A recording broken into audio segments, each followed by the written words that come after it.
about to begin.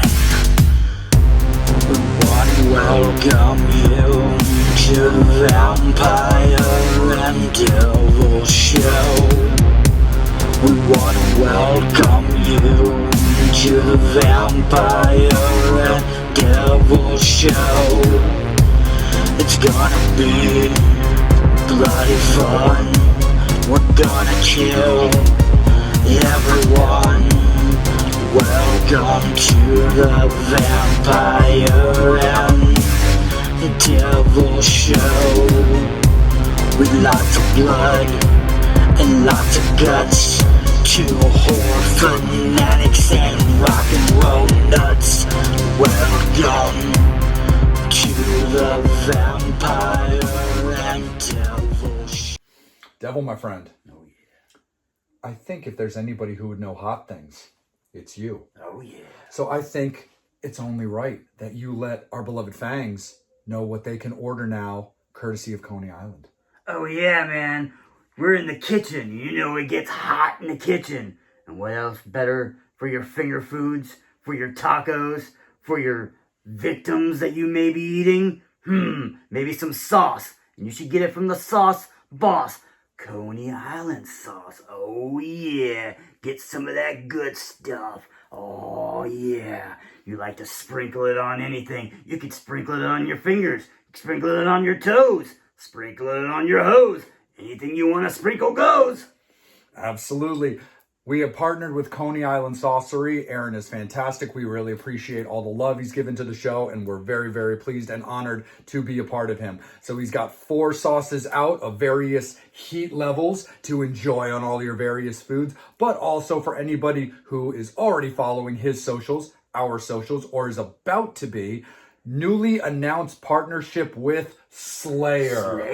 Oh yeah. Coney Island burning to fire. Oh yeah, Coney Island Saucery does have a Slayer brand hot sauce coming out very, very soon. And so make sure that you check that out for all your various levels of spice. This is Vampire and the Devil, Coney Island Saucery.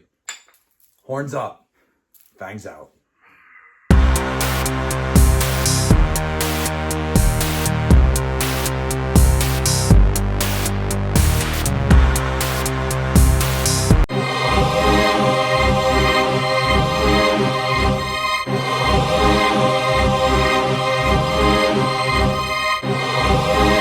Devil, my friend, are you hungry? It's approaching that time. It's that holiday season. Turkey legs, stuffing, and apparently capital knockers are on the menu tonight. I mean, let's talk about it, brother. Gobble, gobble, motherfucker. I think it's time that we break down the ThanksKilling franchise. Oh yeah, you know, it's the Thanksgiving time. It's time to give all that you're thankful for, and we're thankful for cheesy rubber chickens that love to kill, and turkeys, and all kinds of gobble google stuff. And we're also thankful for titties in the first minute of the movie. I know, we're thankful for nice tits, bitch. Yeah, you gotta love yourself some ThanksKilling. You know, we talk a lot about campy, cheesy, horrible movies on this program of your favorite Vampire and Devil podcast. And you know, sometimes we shit on some we don't shit on. This is one that's gonna be a little bit of both. We love this franchise, you know, ThanksKilling 1 and 3, but it also is really, really, really horrible too. Mm-hmm. But horrible in a good way sometimes. Not always good, but entertaining enough that, you know, we love to talk about this movie. We own it, and I watch it at least once a year. Yeah, 100%. And, you know, and in this case, you know, maybe even a couple of times a year. Yeah. Because, well, you know, because, of course, we watch these movies as we get to talk about them. But then, you know, as of certain recordings. But then at the same time, when those holidays actually do get to us, sometimes you can't help but watch them again. Yeah. But I mean, it starts out with quite a bang, you know. It's like, yeah, we're gonna start things off right at the first Thanksgiving. But for the sake of a little bit of eye candy, we're gonna have a topless pilgrim running around.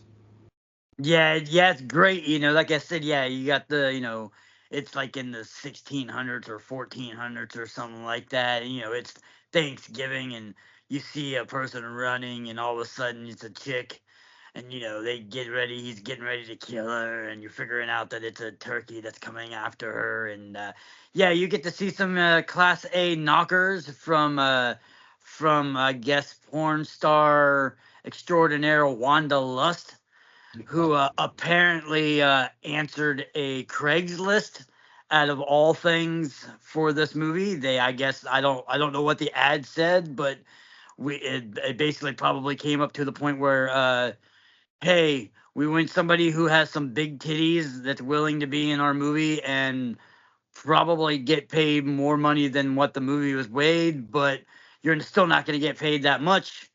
Anybody want to answer this? And apparently Wanda Lust answered it, and yeah, she got some Class A knockers, and it starts off right in the beginning of the movie what kind of movie you're gonna watch, because good old turkey's like, hey, nice tits, bitch, and you know exactly what you're gonna get in this movie. I mean, obviously it's a fucking rubber turkey going around killing everybody. You're not expecting some grade A Grammy winning, Oscar winning awards for this movie, but it's gonna be lots of fun. No, for sure. I mean, Wanda has a set that's nice to stare at, but we like Girls Gone Wild, so they definitely put out a hook right there. You're not going to get a whole lot of porn star dancing in this movie, but you're definitely going to get some porn star tomahawking. Yeah, But I mean, the movie itself is based around, again, that kind of typical stylistic, design of a movie. You got like the 5 college students that are, categorized. You got the good girl, you got the jock, you got the redneck. You've got all that, you know, B-rate classic horror, almost Breakfast Clubness. yeah. I mean, I love the fact that this is like hardcore low budget.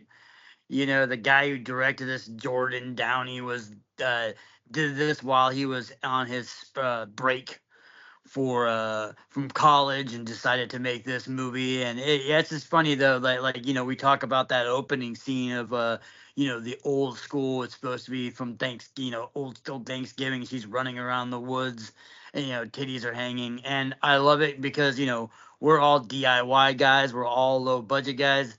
That apparently that scene was shot guerrilla style. They had no they weren't allowed to, or didn't have no permissions to shoot in this public park. Public. And yeah, and yeah, and then they had some titties, so that'd have been interesting, just being walking your dog and all of a sudden see like this chick wearing colonial kind of Thanksgiving type outfit being chased by probably more than likely a bunch of dudes running around with a rubber turkey and some titties flopping. And that's one of the things that's also so funny too. It's just simply the design of the turkey, because again, they put that out straight up, man. You know what you're looking at when it comes to the design of this turkey. But yeah, this just rubber goofy looking turkey, but it's got like a cast iron like spike of an end of its beak, just to do some impaling if needed. But it's got that not courage, what is it, insult comedy dog type way of speaking. Yeah. You can definitely just tell it's someone's hand shoved up its ass talking, like you said, like insult the comic dog. It's, you know what I mean? It's not meant to, like I said, it's not meant to be anything super, super great. And that's what I love about it, because it's like, it's blatantly cheesy and campy, but like on purpose. And like you said, in going into the movie, yeah, you have you have all the tropes, like you said, all the categories picked, like I said, with the jocks and the slut and the smart girl and all that stuff. Like, yeah, the nerdy guy who's trying to get laid, which is probably one of my favorite lines in the whole entire movie, was, I'm having sex with someone in this car.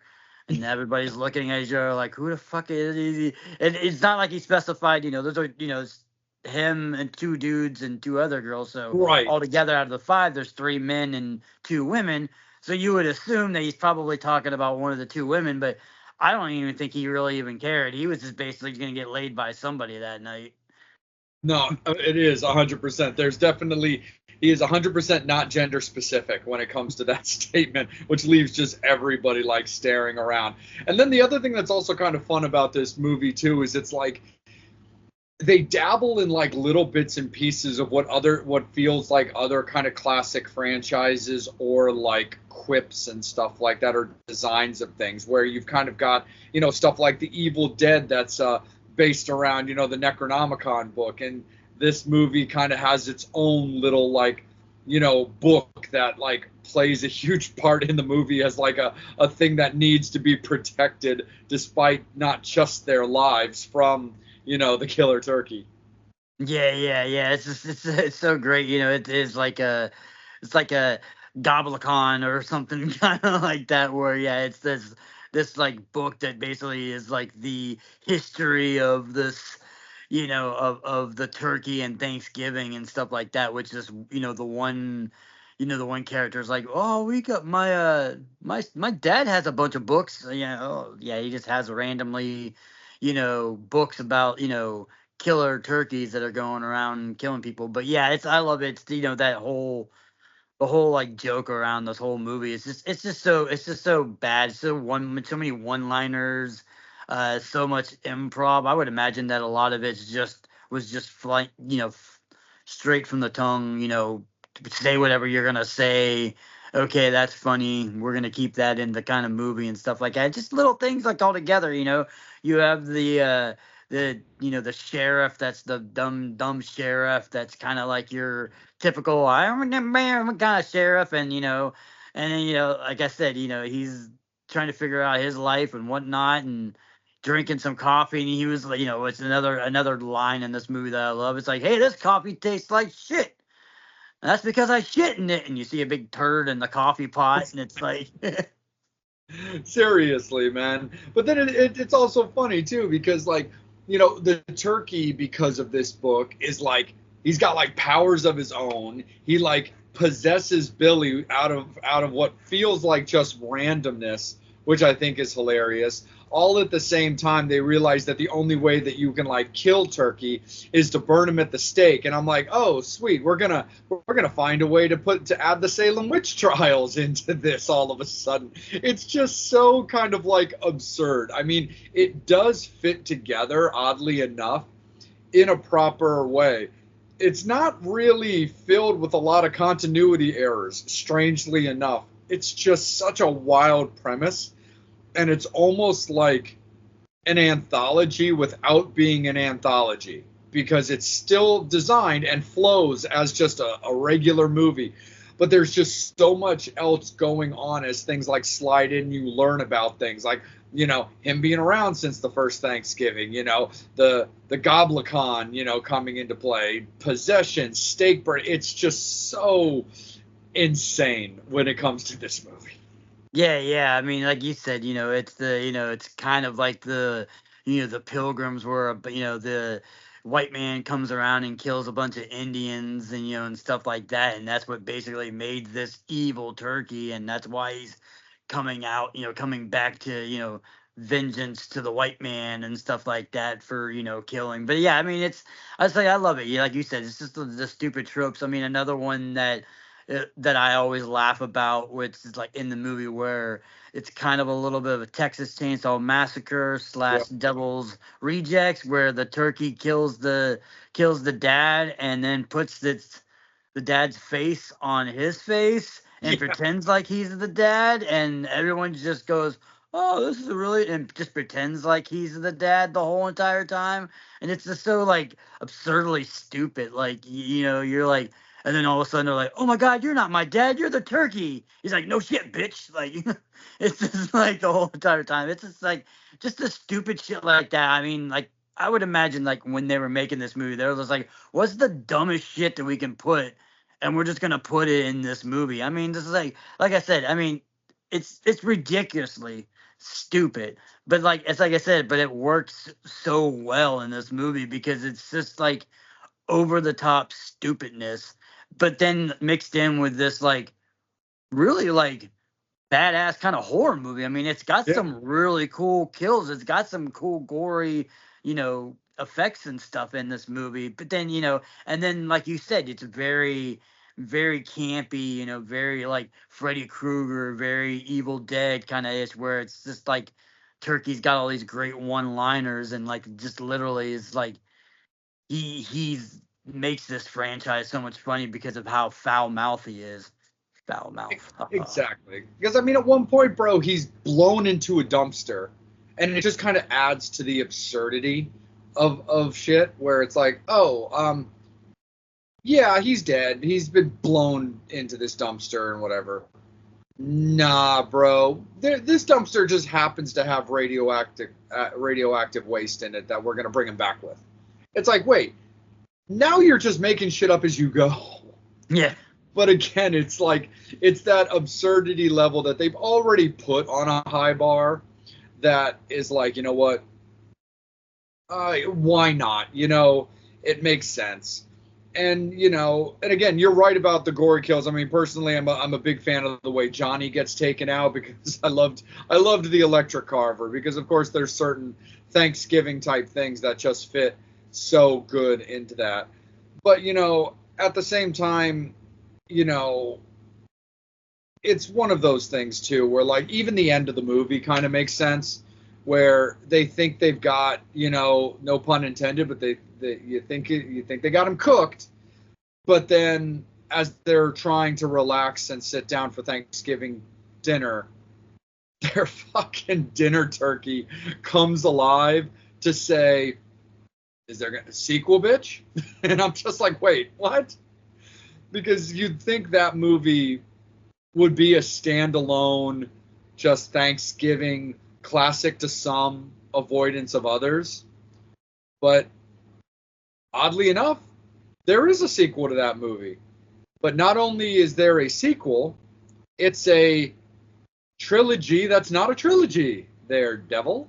Yeah. It's pretty crazy. Yeah, because if you go to the very end, right when you find out about it, it makes a big, huge joke. I mean, like I said, I guess they were always planning on maybe making a sequel, but really probably it's just never going to happen. So they made made the joke about, oh, Thanksgiving 2 in space, because they're basically at that time, everybody was going into space. You had Jason going to space, you had Pinhead going to space, you had Leprechaun going into space. So it's like all these franchises were basically going into space. So that's why they made that joke of going into space. And like you said, yeah, it leads to one of the greatest and best things I've ever seen in cinematic history in my entire life. I mean, as much as these guys are crazy out of their minds, wackos when it comes to the ideas of ThanksKilling, but geniusly marketing that they go from ThanksKilling 1 to ThanksKilling 3. It's literally the only movie in this own history that basically skips its own sequel. Right. And I love it. And it's like, okay, when you heard about it, you're like, wait, they're making ThanksKilling 3? Well, that doesn't make any sense because, why would you skip 2? And why did they skip the space? And then that's when you find out the premise of part 3 is that they did make the part 2. They did make the space movie. But there's only one, all the copies were, the movie was so bad and they wanted to destroy it that there's literally only one copy of this movie left. And that's what part 3 is all about, is them trying to find this last copy, because apparently with this movie, Turkey can rule and destroy the world with ThanksKilling 2. Yeah. So they find a way to do the whole Necronomicon thing in the first movie, and then they find a way to do, I don't know, however you kind of want to look at it, almost kind of Hellraiser the box kind of thing, where it's like, or like, you know, Vampire, Mistress of the Dark with the whole cookbook of spells that you could, conjure up anything and rule the universe with. I mean, it's so absurd. And that's the thing I think is so hilarious too, because it falls in that also avoidance of the sophomore slump, as the saying goes, when it comes to bands putting out their second albums or movies that are sequels and stuff like that.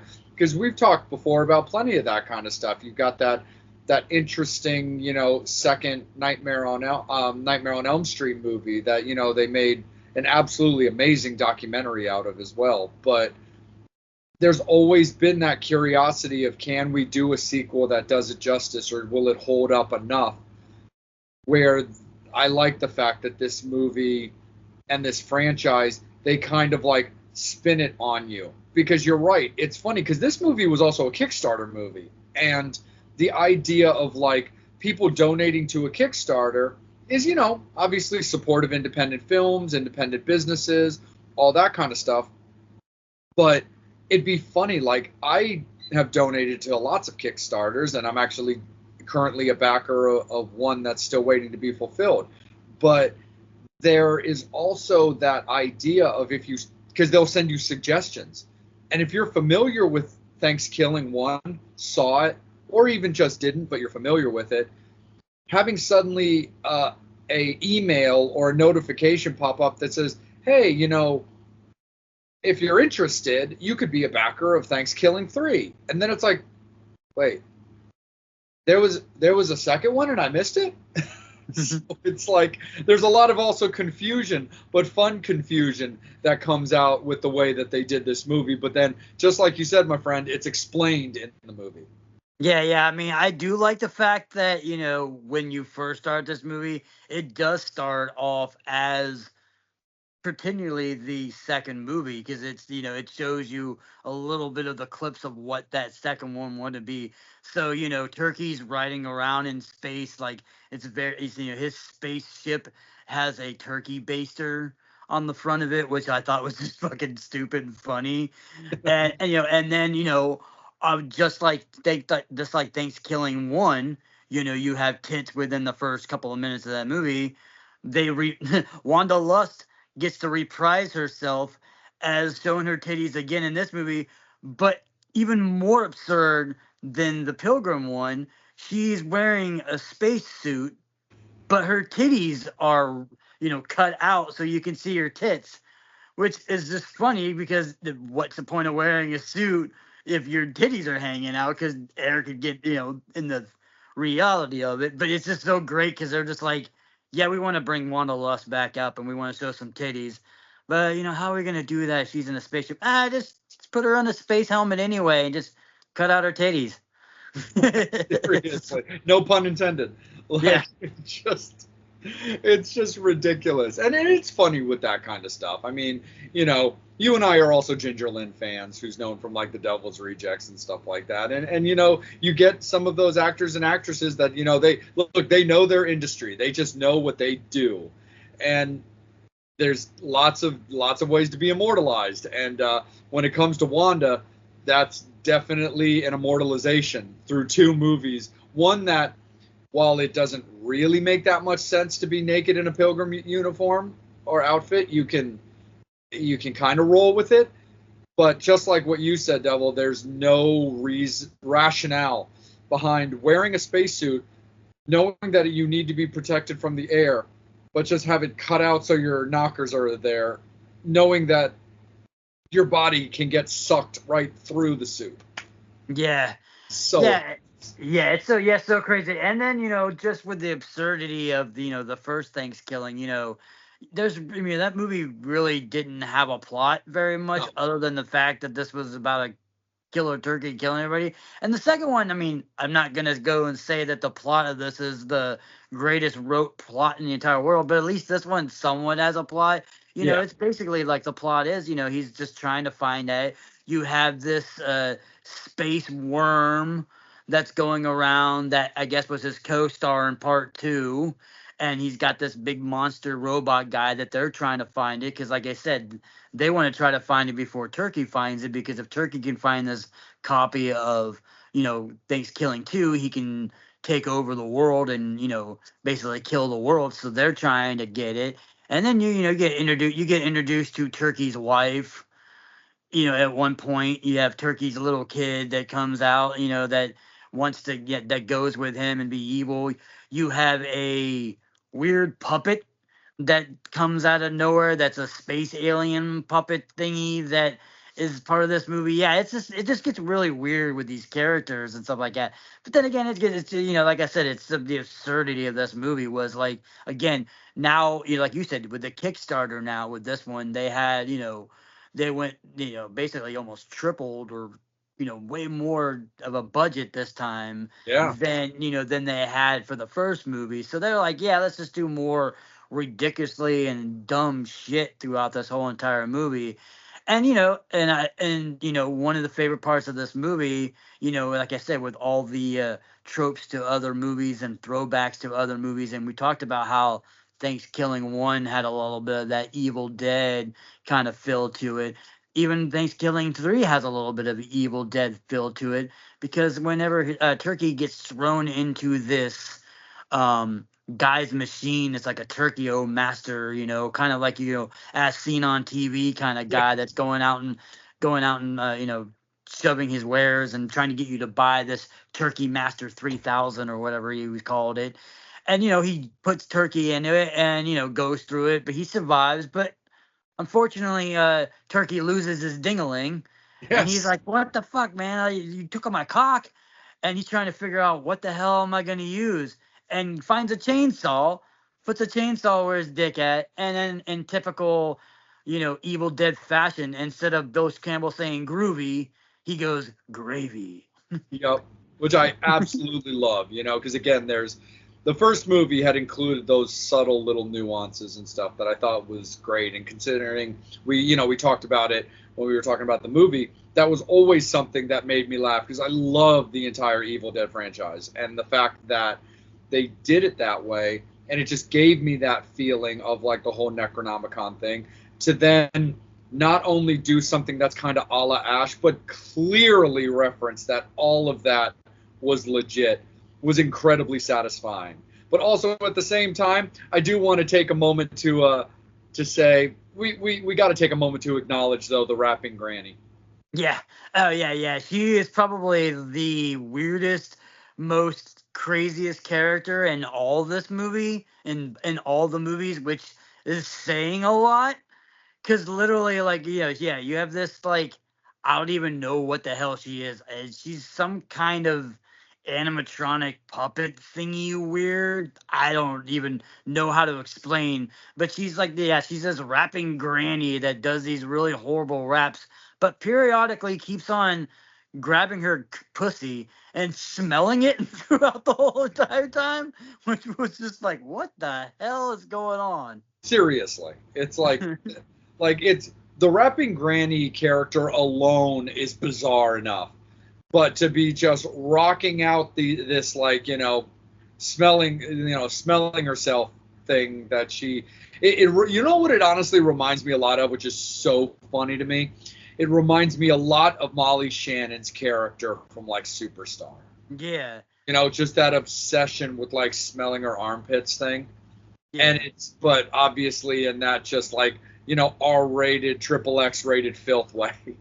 Yeah, it kind of reminds me of a little bit of something like, her character, and especially the other characters, very like, Peter Jackson's Dead Alive, like Yes. very over the top kind of like weirdness and that. That's what she kind of reminds me, because she's just a really, really odd character in this movie. Like I said, I mean, not that any of the other characters aren't really crazy, because like I said, you get introduced to, Turkey's wife that eventually kills her and stuff like that. So it's like, yeah, the characters, like I said, you got the worm on the robot dude's freaking body, and I mean, and even with the robot's weird. Like he's got this like way to transcend like like Thor, shooting through the lightning kind of translucent, kind of crazy, weird, like teleportation kind of device, but it's in his butt and it Yeah, can be only activated through his butthole. right. And then like, and then is like a part that we have to talk about too that is just so funny to me is the idea of a video game. Yeah.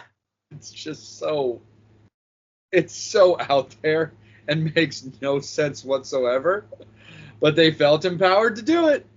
Yeah, it reminds me of like the old 80s, like, like Friday the 13th kind of like, video games back in the day. I mean, he was just like chainsaw, blink, blink. Yeah, I mean, the whole movie is just like I said. It's like as soon as you seen like you thought you saw the craziest thing, you go into like more crazier things. They go into that other realm with all the like the dead turkeys that have the turkeys past and stuff like that, and go into that realm and stuff like that where the dead turkeys are kind of almost like going back to Evil Dead, almost like the skeletons from Army of Darkness. Yeah. No, 100%, man. But I mean, overall, it's a lot of fun. Everything about it's particularly unique, and it's definitely a very kooky, a very bloody, a very sexy way to spend your Thanksgiving. Yeah, it's crazy. And like I said, when it comes to that, like, I mean, look when you compare these movies, like I mean, like I said, especially they're not gonna like I said, they're not gonna be everybody's cup of tea No. because it's just so blatantly over the top, like idiotic and gory.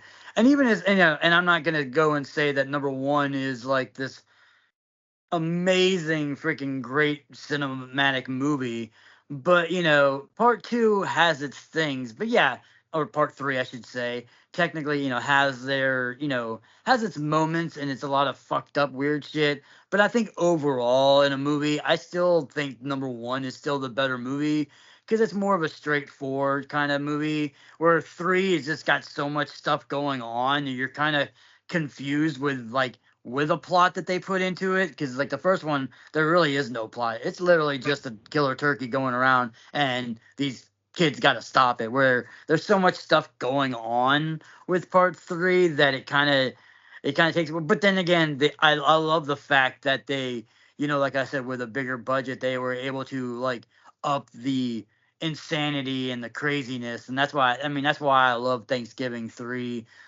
still, because of the fact that, yeah, I mean, it's you take a movie like Thanksgiving 1 and ThanksKilling 1, and you like think that you're not going to see anything crazier than a turkey fucking a girl in the movie and basically giving her the stuffing. He's like, yeah, it's insane, that movie. But yet, part three just brings on the craziness.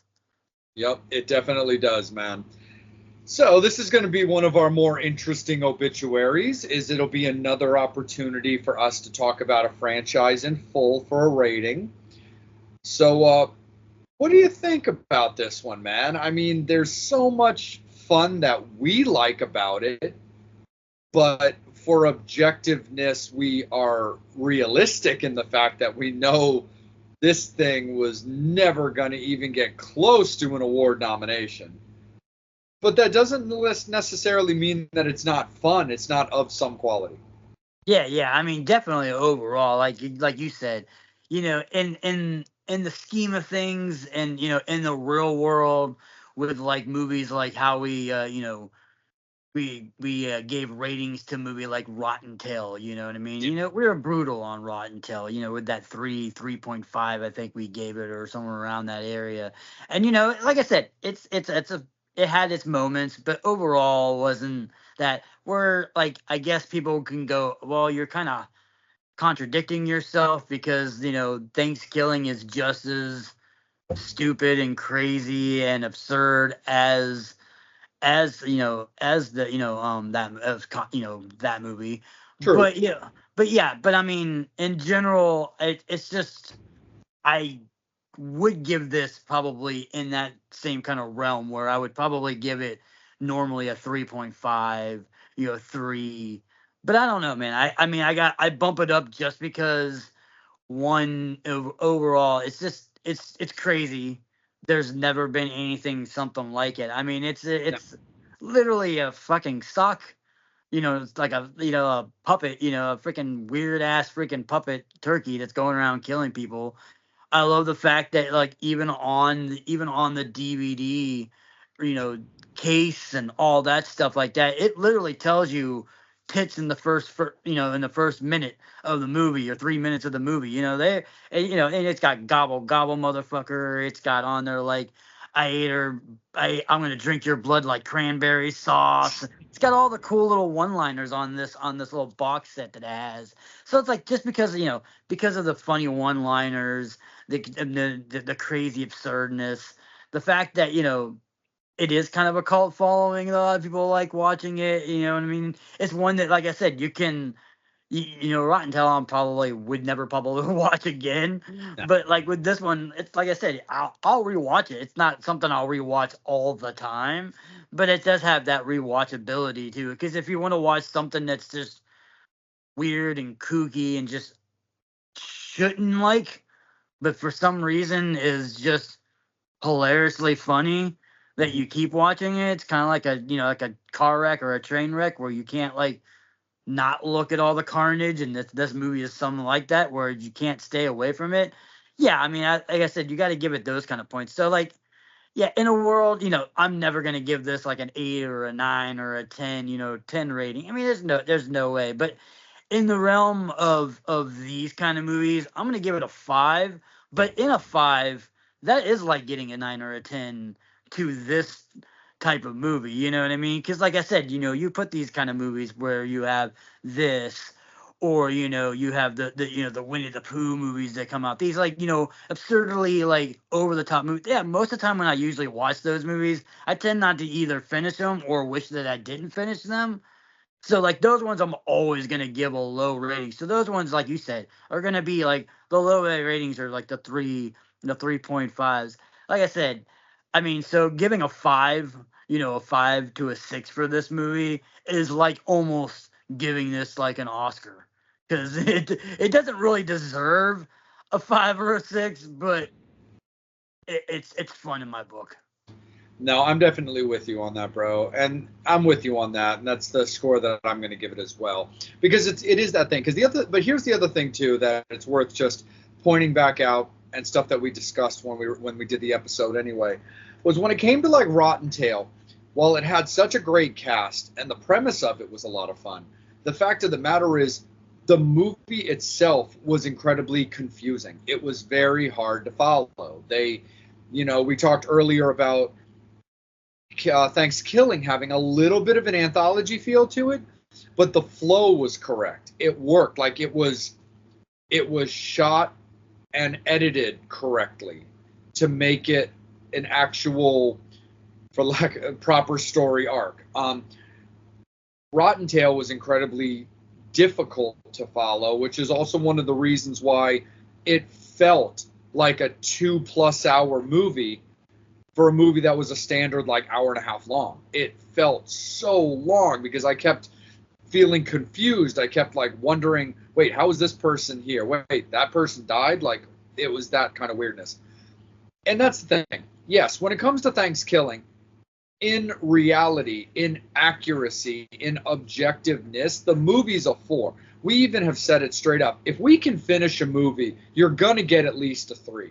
That's kind of our agreed upon score, that if we can finish the movie, you're at least going to get this. Doesn't mean you're going to get anything above that, but you're at least going to get this. Because I can't, in my opinion, objectively give a 2 or a 1 to a movie that I actually finished. So that's the way I kind of look at that. But again, it does get those extra points that Rotten Tail couldn't get for 2 particular reasons. One, it is easier to follow. It makes sense. It's the same kind of absurdity, but it makes sense, and it does work for an entertainment value all the way through the movie. But also, second of all, I got 2 of them. I get 2 movies.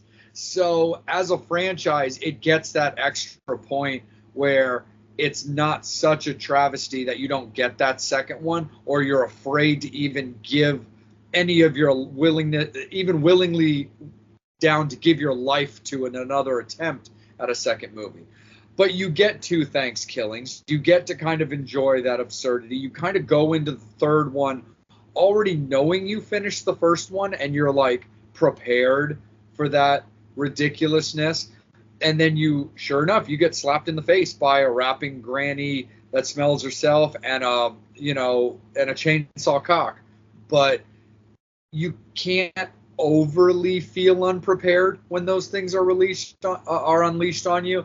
So I'm with you on that, Devil. I think 5 for the franchise is the way to go, and I just think that's proper and it makes sense. And Fangs and Infernos, let us know. Like, don't be shy to leave us comments and stuff like that, and let us know what you think. If you've seen these movies, if you've seen this franchise, let us know what you think. If you think we're wrong, that's fine. If you're with us, we want to hear what you thought of it too. But that's the way it's going to be. We're stamping it down. We're carving it in the turkey with our electronic carving machine. ThanksKilling is a franchise on the obituaries from The Vampire and the Devil. It is getting a 5. That's the way it will be, and that is how it shall remain. Horns up. Bangs out. Devil, my friend, I think it's time that we spill the tea. Brutalities. Vampire and Devil podcast couldn't be more excited, more humbled to let you all know that we have partnered with very dear friends of ours for a long time in Brutalities. And there's so much great stuff, so many flavors, so much to enjoy, and we're going to talk to you a little bit about it. Isn't that right there, my friend? Oh yeah, we like it hot. Of course the Inferno likes it hot. Do you like the hot tea? Well, you might as well get some brutality. Yeah, horror movies, puns, rock and roll, brutality's got it all. Absolutely. When it comes to the vampire, you know that he's going to absolutely gravitate towards that Nosferatu or that Nosferatu brew. Absolutely a favorite of mine. And we got to show a little bit love to, by all means, the biggest franchise in horror right now. That would be Terrifier. So Brutalities has brought you Terrifier. But that's just from the vampire. The devil has some favorites of his own. Oh yeah, do you like the movie Pumpkinhead? Well, how about a little pumpkin bread for your throat holes? And like I said, with the rock and roll fans and the horror fans, Wednesday 13 fans, do you like Wednesday 13 and tea? How about a couple of those? With the Summertime Suicide and a couple other ones too. So if you like Wednesday 13 and you like the tea and you like the brutalities, go to the website. Absolutely. And so, of course, we like to look out for those that look out for us. We love you, Fangs. We love you, Infernos. But as a courtesy from Brutalities to be bestowed on you, we have that Vampire and Devil coupon code, don't we, my friend? Oh, yeah. You want to save a little dough, little cheddar, maybe buy some more shit? Go on the line, Brutalities, type in Vampire and Devil, and you get 10% off your order. Oh, yeah. Oh, yeah, definitely. So it's getting into the chilly weather. People need to warm their bones. They need to warm what little skin they may or may not have. But Brutalities is the way to get it done. So that's the way it's going to be because Vampire and Devil said so. Horns up, fangs out for Brutalities.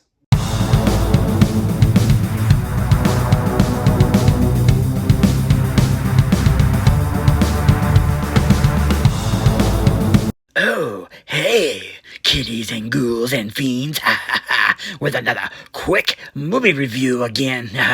Do you like fairy tales? Do you like Norwegian fairy tales? Do you like Disney movies? Well, then you should watch the movie Belle. I just checked it out. It's a horror version of, Beauty and the Beast. But these times, it's crazy with the folk horror. Oh, yeah, and the rose, and the beast who likes to eat meat. Oh yeah, you should check it out if you're into that kind of crazy, kooky horror remakes of classic Disney movies.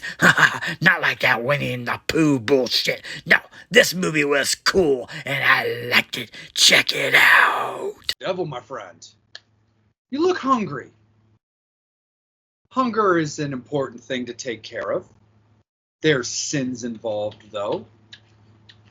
But it's always good to be fed our various appetites. I find myself to be a little bit more of a thirst guy myself, but would definitely know that you have that insatiable appetite that you like to handle there, my friend. So I say we have some conversations about delicacies, maybe a little carpaccio or escargot, maybe even a little bit of sweetened flambe to close out our evenings potentially. What do you say, my friend, that we have a little bit of conversations about food and horror? Oh yeah, everybody's a little hungry once in a while. Like you said, whether or not it's a little bit of nibble here, a little nibble there, a little bit of flesh doesn't hurt. You got lots of flesh. I'm only gonna take a little bit. You can survive, maybe, Maybe. Just a maybe. little bit, Don't hurt me too much there, devil. Don't hurt me too much. But we're going to have a little bit of food horror showdown, my good friend, as we pit Raw up against the menu. Yeah, it's gonna be an interesting one. Two movies, based around the food horror genre, but both kind of very polar opposites of the food horror. So yeah, it's gonna be a good one. If like I said, it's two new movies, the newish movies that just came out within the last like 10 years, and it's always good fun. One movie's more of your kind of European, kind of independent type file film. Another one's a little bit more of a somewhat Hollywood film because the second movie, The Menu, has very many big actors in it versus Raw, which is more of your independent like European style. But yeah, both fun, both gory, both have their moments of flesh. No, absolutely, my friend. And the one thing is sort of like a precursor going into this that is, I definitely think, going to be really interesting and a lot of fun for us to discuss as well is like, while they both definitely 100% fit the topic of what we're talking about in food horror and stuff. I do find this to actually be a little bit of an interesting comparison where you do have a movie, at least in my opinion, in the menu that definitely is pretty clear definition of what you would call food horror versus a movie like Raw, which of course is that same thing, that same style, or we wouldn't have picked it, but is a little bit closer to like a cannibalism type thing, a little bit more demonic, and a little bit more, even to a certain degree, kind of werewolfy. Again, this is all stuff we're about to break down, so Fangs Infernos, this is all going to make sense shortly. But I do find that kind of a very interesting comparison as we break it down, where we're going to talk about that just raw, intense carnage versus a definite more intellectual, psychological thriller and horror for this showdown. So I definitely think it's going to be a little bit of fun there, my friend. And why don't we jump right into it with Raw, your pick, my guy. And I always feel like anytime you're dealing with horror out of France, it's always just going to be kind of fucked up. Yeah. I mean, this movie was pretty cool. It came out in 2016. Like I said, it's got that, that European style, of horror genre. I mean, it kind of starts off at like prepubescent, maybe like these young kids that are either just getting out of high school and going into college, or they're going into like some kind of like Votech school or something like that, upper grade level. And it very starts off very, like you said, almost kind of like like a college frat movie. It's a Yeah. lot of hazing in this movie, a lot of this, a lot of that. You got these newbie rookies that are going into this veterinarian school, and they're basically hazing all these kids to do shit, and then when they're hazing them, they're also having like crazy ass parties where they're drinking and doing a lot of drugs, having a lot of sex. I mean, it's definitely a way of different college or whatever experiences that I've ever had in my entire life. I But know. anyway, still pretty cool, and it starts off, the premise, like I said, the girl goes into this, and one of the hazing things they need to do is they need to eat a raw baby, like it's a rabbit liver. Yeah. And apparently, in this movie, the main girl, her and her family are vegetarians. So she's like, I'm not going to do this. And then, her older sister's at the same school, and she, goes, you got to do it. That's part of the deal. Don't make me look bad. Here, she eats one, and she's like, yeah, go ahead. She eats it, and then goes off in her merry way, and then just starts noticing little different changes in her life and all this kind of stuff, just things about her attitude, and she notices different things and she's changing. Yeah, no, 100%, and it's just kind of interesting too because it's like it's that same type of like typical kind of college thing when you're going off. It's a veterinary school, which is definitely ironic at the same time.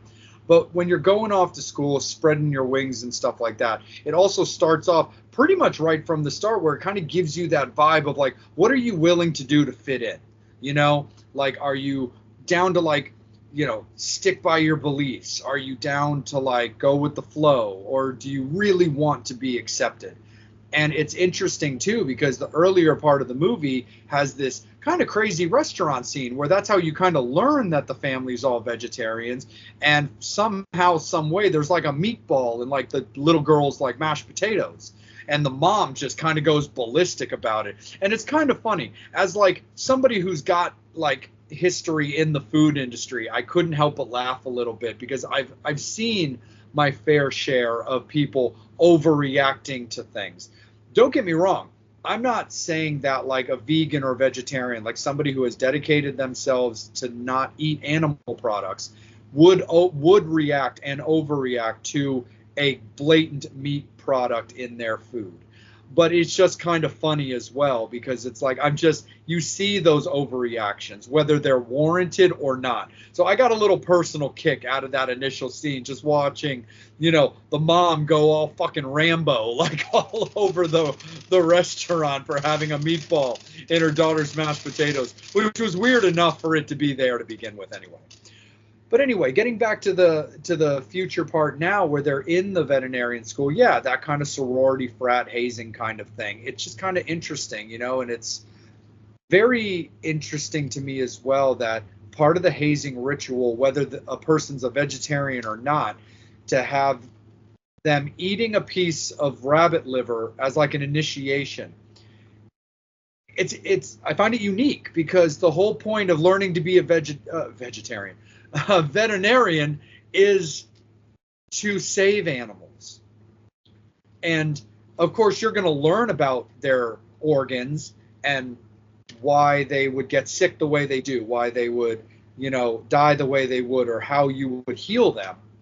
But it's just very interesting that a ritual of dining on a dead animal at a school to train you to save them is a very interesting choice of hazing.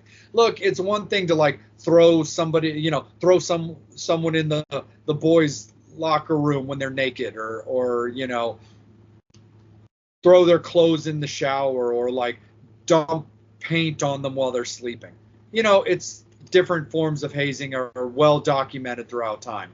That I just found particularly interesting, that you're using a form of death as a ritual to teach somebody about saving life. Yeah. I mean, like I said, they have all that crazy. I mean, this is crazy. Like, just this whole school, background with the hazing and stuff like that. I mean, you got these guys going out and partying all night long, and then you have to go and learn, all the stuff you're learning. And you're at a veterinarian school, so it's a lot of biology. It's a lot of like learning and learning. Luckily, you find out like this girl like, is supposed to be super, super smart. Yeah, like because she's like top of her class. It's still med school. Yeah. So it's like, so it's crazy, you have all this crazy shit going, their lab coats are covered in fake blood, and they have like, they have a scene where she goes to a party and literally throws a bunch of yellow paint on her, and then throws her in a closet with a dude that has blue paint, and basically says like, don't come out until you're green. Yeah. You know, it was basically like, you know, making them do all this stuff. And then that's when she kind of, you know, she starts leaning into this weird this after she had that raw liver. She's making out with the dude and bites the dude's lip and like takes a huge chunk out of it. She starts realizing she starts getting this huge rash on Yep. her body. She's getting this weird appetite for, you know, raw food. She eats like a raw chicken straight out of like the refrigerator. And you're like, you know, the one girl's, you know, she goes to see a doctor and they're like, oh, you're doing the ignition thing. Oh, you probably had like a allergic reaction to eating raw meat, you know, because this lady knows about, you know, them making them eat raw meat because she probably had a bunch of kids come in, you know, normally getting sick or getting some kind of like small little disease from doing any of this stuff like that. But yeah, it's kind of interesting. And then, like I said, you don't know what's completely going on. Like I said, she's got the rash and she's doing all that stuff like that. And then, you know, it starts getting into the meat and potatoes, if you want to say, of the movie. And, you know, she's going in, you know, her and her sister are kind of having this argument, fight and whatnot, and they're going at it. And she ends up like, before they have the fight, you know, they go around and stuff like that. And she's like, you know, trying to be the big sister, trying to get her to go out and experience life. And, you know, they have a weird scene, which I thought was kind of weird because, I mean, I have a sister, but you know, I'm the brother, so it's not that sister aspect of it. But she realizes that she's got way too much pubic hair on her, so she goes and helps her sister wax, which I found out kind of weird. Like, Right. you know, letting your sister around the groin area, but then she does that, it hurts.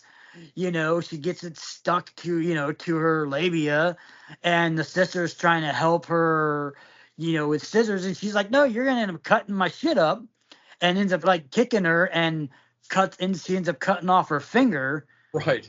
And then that's when the craziness of the movie kind of starts, where all of a sudden you see your sister's passed out, and the other sister is just gnawing on this dead finger, on her sister's passed out finger. Devil, how do we do reviews and showdowns that always seem to lead us back to Antichrist? Yeah, Like scissors and labias and shit like that, dude. Why do yeah, I yeah. She probably feel watched like that why do I movie. always Was like, feel like we end up back in Antichrist? yeah, she probably watched that movie. And was like, yeah, I don't want any of that situation going down. Do not go near my coochie with some scissors. But yeah, but then, like, you know, not wanting to get cut, she ends up freaking out and ends up taking her sister's finger off. And Yeah. like we said, we just, you know, she starts gnawing on it. You know, the sister goes to the ER, and the parents are like, "What happened to the finger?" And they assume that, and they blame the dog that they had, which, you know, in movies and in real life, you know, if an animal ends up tasting any human flesh, they tend to have to put the animal down, because usually once animals get a taste of blood or stuff like that, you know, it's a possibility that they can, you know, hunger and want more. Yeah. So, you know, ultimately the dog gets put down, and it wasn't even the dog that ate the finger, it was the sister that ate the finger. Right. But it's also weird too because it's like the sister busted the sister eating the finger too. So Yeah. but it also and it does lead into the into something we're going to cover a little bit more in depth shortly about the sister, the older sister herself too, because at first this movie definitely does have a kind of a Ginger Snaps feel to it, where it seems very much like the younger sister is like the main focus. Which, don't get me wrong, like she is. Like, you know, that's not inaccurate to say, you know.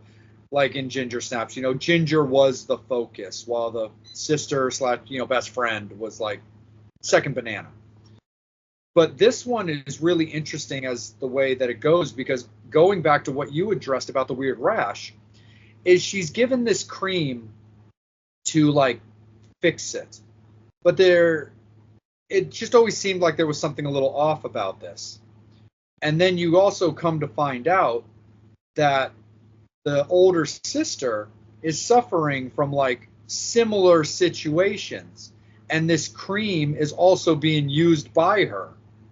So it's like, wait, but you're not receiving this situation, this cream, you're not receiving this product from like your parents or a close friend or, you know, somebody that owns an occult shop kind of thing.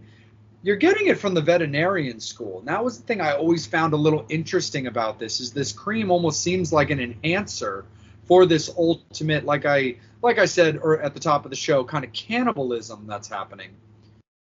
But the veterinarian school is never portrayed as like, you know, a recruitment center for like enhancement talent or something like that, or like, you know, the place to train up and coming cannibals. It's just, it was weird to me that this was a bridge between the two sisters' issues, but it didn't come from somebody who really seemed like they had their finger on the pulse. It just seemed like a kind of a freak connection. Yeah. I mean, I didn't really think it as that. I think it's just, like I said with the ointment, I think that the nurse that's dealt with a lot of this kind of stuff with those kids being hazed and stuff like that, and that kind of thing, that she probably just, like I said, she thought it was just like your everyday rash. So I mean, she probably has handed out that cream to 1,000 different students throughout the years and stuff like that. But obviously not all the students, all of a sudden have this bloodlust or this, this love, this want for raw food.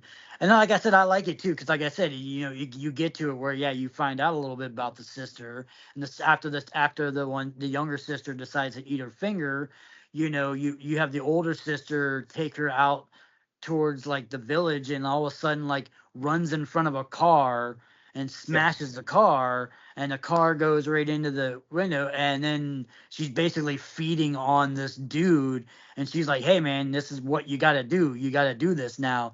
And I just found it very interesting that, yeah, that's just that, it's a, the whole gist of the story of this, or even like the moral of the story, is like basically like a vegan's nightmare. Like this is how I feel like the hardcore ultra vegans in the world feel like.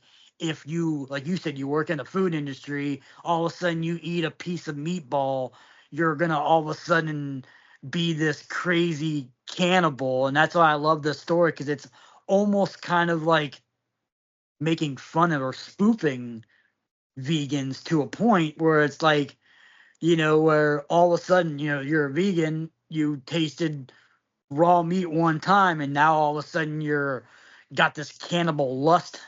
And then, like I said, it goes into crazy story. Later on you find out, a little bit more, like I said, the sisters and stuff like that, and then ultimately gets towards the end of the movie, where you have the roommate who was supposedly a gay man, who proclaimed himself as a gay man, but then eventually ends up having some kind of like sort of sexual relationships with the younger sister, and eventually ends up like sleeping in the bed, and she wakes up, and all of a sudden, he's not moving, and he sees that she sees that his whole entire leg has been eaten, and she assumes like, oh fuck, why did you come and lay with me, why did kind of like getting mad at him, because now that she figures that at some point got up and started eating his leg, and then she realizes that she starts looking at him and kind of like, trying to figure things out, and he's got like a ski pole in the back, of a hole in the back of his back of his back, and you realize that, yeah, it was the sister that did it, because she's over there laying by the refrigerator, like covered and completely in blood, and she was Yeah. the one who decided to eat the young kid. No, for sure. And that's just really crazy there, because again, it hints to the fact and shows plenty of signs. It's not exactly shocking to the crowd that the older sister Alex, is, just like Justine. It's just more that Justine's got a little bit more of that focal point around her. I think being the younger sister, it's more, it fits better for the story arc to show her becoming this, and then leading into the fact that, well, her sister was always kind of weird or like a little more aggressive or whatever type of person, and it turns out it's like because her sister's the same as her. And then but the one thing I found interesting is actually leading into the end of this movie, because all of a sudden it jumps to, Alex in jail, where you obviously just assume that she got busted or whatever the reason was, maybe because she's the roommate, she's the prime suspect kind of a thing. It's never like fully explained, but you've got like the parents and you've got like Justine visiting Alex in jail, and you're like, okay, well, you can only just assume that she went down for this. But yeah, you understand that she probably went to jail because she killed this guy, and impaled him. But the weird thing is they both ended up like feasting on him and feeding on him. Well, of course, the initial main stuff was all done by Alex, because Justine, takes the sheet off and it's kind of like, holy fuck, like, oh my God, he's missing most of his leg. But then because of the cannibal lust, it's that same, she partakes. And that's kind of the thing that I found was, I wouldn't necessarily go so far as to say like a continuity error, but it did seem a little weird that Alex was in jail and Justine was free. However, I will say, though, they never really do cover how much time may or may not have passed either. So, for all we know, Justine could be, Alex, for that scene of being visited, could be on her 4th year of her prison sentence. Justine might have already served 2 years. You know what I mean? So that's never really covered. But it is very strange that Justine seems to have just gotten off free when she might not have caused the death, but she took part in the fun of the corpse also. But then I love the actual end of this movie, where the dad is basically trying to talk, coax, educate, and comfort to a certain degree Justine, and educate her kind of on the urges that she's feeling and why she's this way, to ultimately show that her mom is actually the same, by showing her just this crazy amount of scars and bad fucked up skin and everything, just gashes just all over him. And ultimately it's basically explained like, look, I sacrificed myself to my wife, to your mom, basically to keep her in check, to stop her from, feeding on the masses, stopping for her giving in, frankly, kind of vampire style, to, her need to feed, her need to drink, which I found to be very, very interesting when it came to that. It also explains that this situation appears to be hereditary and like probably passed down. It also does explain a little bit why the mom went absolutely Rambo, like I said, in the restaurant. Because if they're aware of how the daughter's going to react to the taste of flesh, it explains why she would have gotten so upset.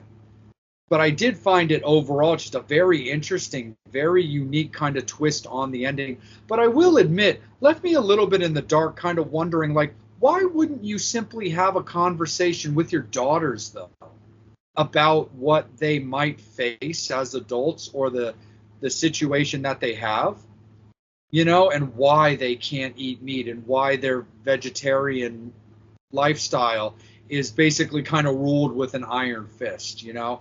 It's kind of reminds me a little bit of that scene in Teen Wolf when Michael J. Fox turns into the wolf, opens up the door because his father's forcing him to come out of the bathroom. And he's like, look, Dad, you asked for it, just to find out that his dad is exactly like him.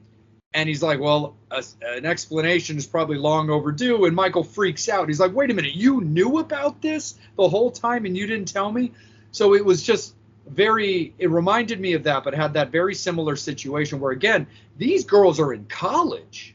So, like, they're way past a level of mental security, like mental maturity, to be able to handle certain information, as opposed to where you might be trying to tell them at 10 or 12, where they might not know how to process why they're not allowed to eat certain things. Found that to be kind of interesting, bro, that these girls are in college. So they're, mentally mature, you would think, to have a conversation about that, like we talked about in Teen Wolf, where it came to like being prepared for handling your future life versus keeping it a secret. And I just found it kind of interesting where I can understand at 10 or 12, they might not, think that was the way or ready for that information. But you'd think at, 18, 19 years old, they could handle that. Yeah. Like you were saying with the Teen Wolf one, like I said, it could be a possibility that it skips generation.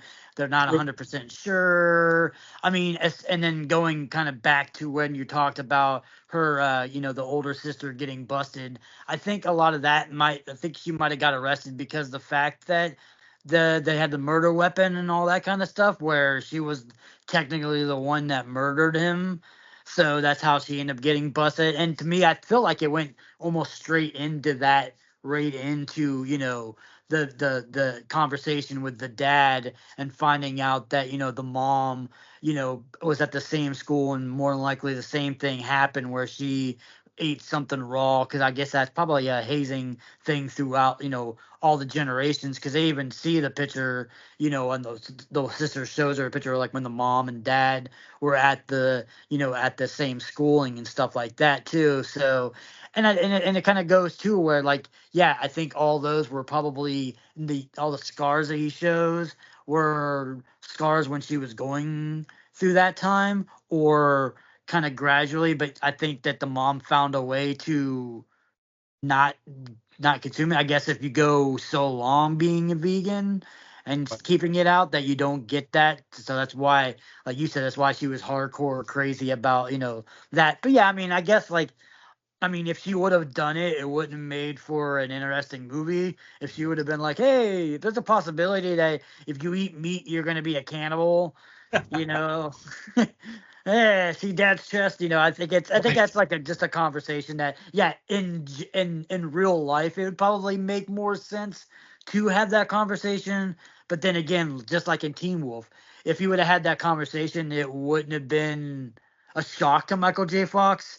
Yeah. Where that's part of the initial part of the movie is that he didn't know. So I mean, as far as a movie wise, it makes sense. But in real life, yeah, I'd been like, really, you couldn't have told me about this shit? I was gonna eat my sister's finger and all this other stuff like that, which makes you almost think that, since now that you know that the mom and dad know about this, this situation, the curse, that when the sister's finger got consumed and was missing, and they did blame the dog, whether or not the parents really thought that it was, and wouldn't have been like, okay, no, or it was, yeah, or if they were just like maybe hoping it was that, and that's, like I said, but like I said, maybe if they would have intervened at that point, yeah, it might have kept the roommate from dying.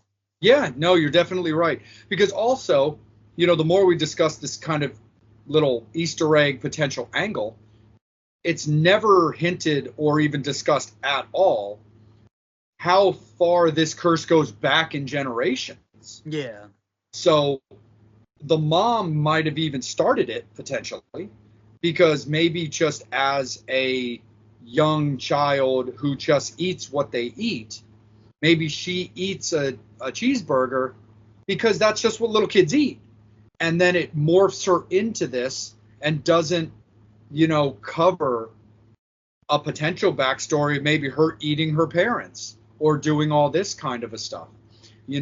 Maybe her parents didn't know this to be a thing because the grandparents didn't need to end up needing to tell them. So there's a lot of little curiosities of like how far back in the generation pool does this go, or is this just the thing for this specific family? So it's definitely a really interesting way to think about it. Does it go very far back, or is it much more centered? Really could go either way, and it just kind of is a fun thing for anybody can let it go in their brain as what they think.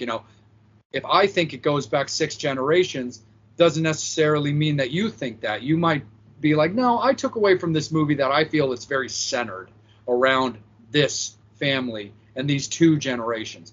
So I love the fact that it does leave that up to whoever's watching the movie to kind of put the unexplained pieces into where they think they fall. So I think that's really cool, man. But let's talk about the obituaries, man. Let's talk about how we rank this movie. It's definitely cool, Devil, and I'm actually really stoked that you turned this onto my attention, man, because I really dug this movie overall. I thought it was really cool. You had even asked me, in the build-up to recording, if what I thought of the movie and stuff. And it's kooky, it's strange, it's out there, but I definitely liked it. But your movie, you start, my friend. How do you look at Raw? I mean, like to me, like I put this like in general as far as like movie wise, it's not the greatest movie ever made. It's there's no beating around the bush for it. I mean, it's a fun movie. It's an interesting movie. I mean, it's got a little bit of that fun factor, that little bit of the comedy, a little bit of this, a little bit of that, a little bit of bloodlust, a little bit of gore in it, some nudity in it, good little things here and there.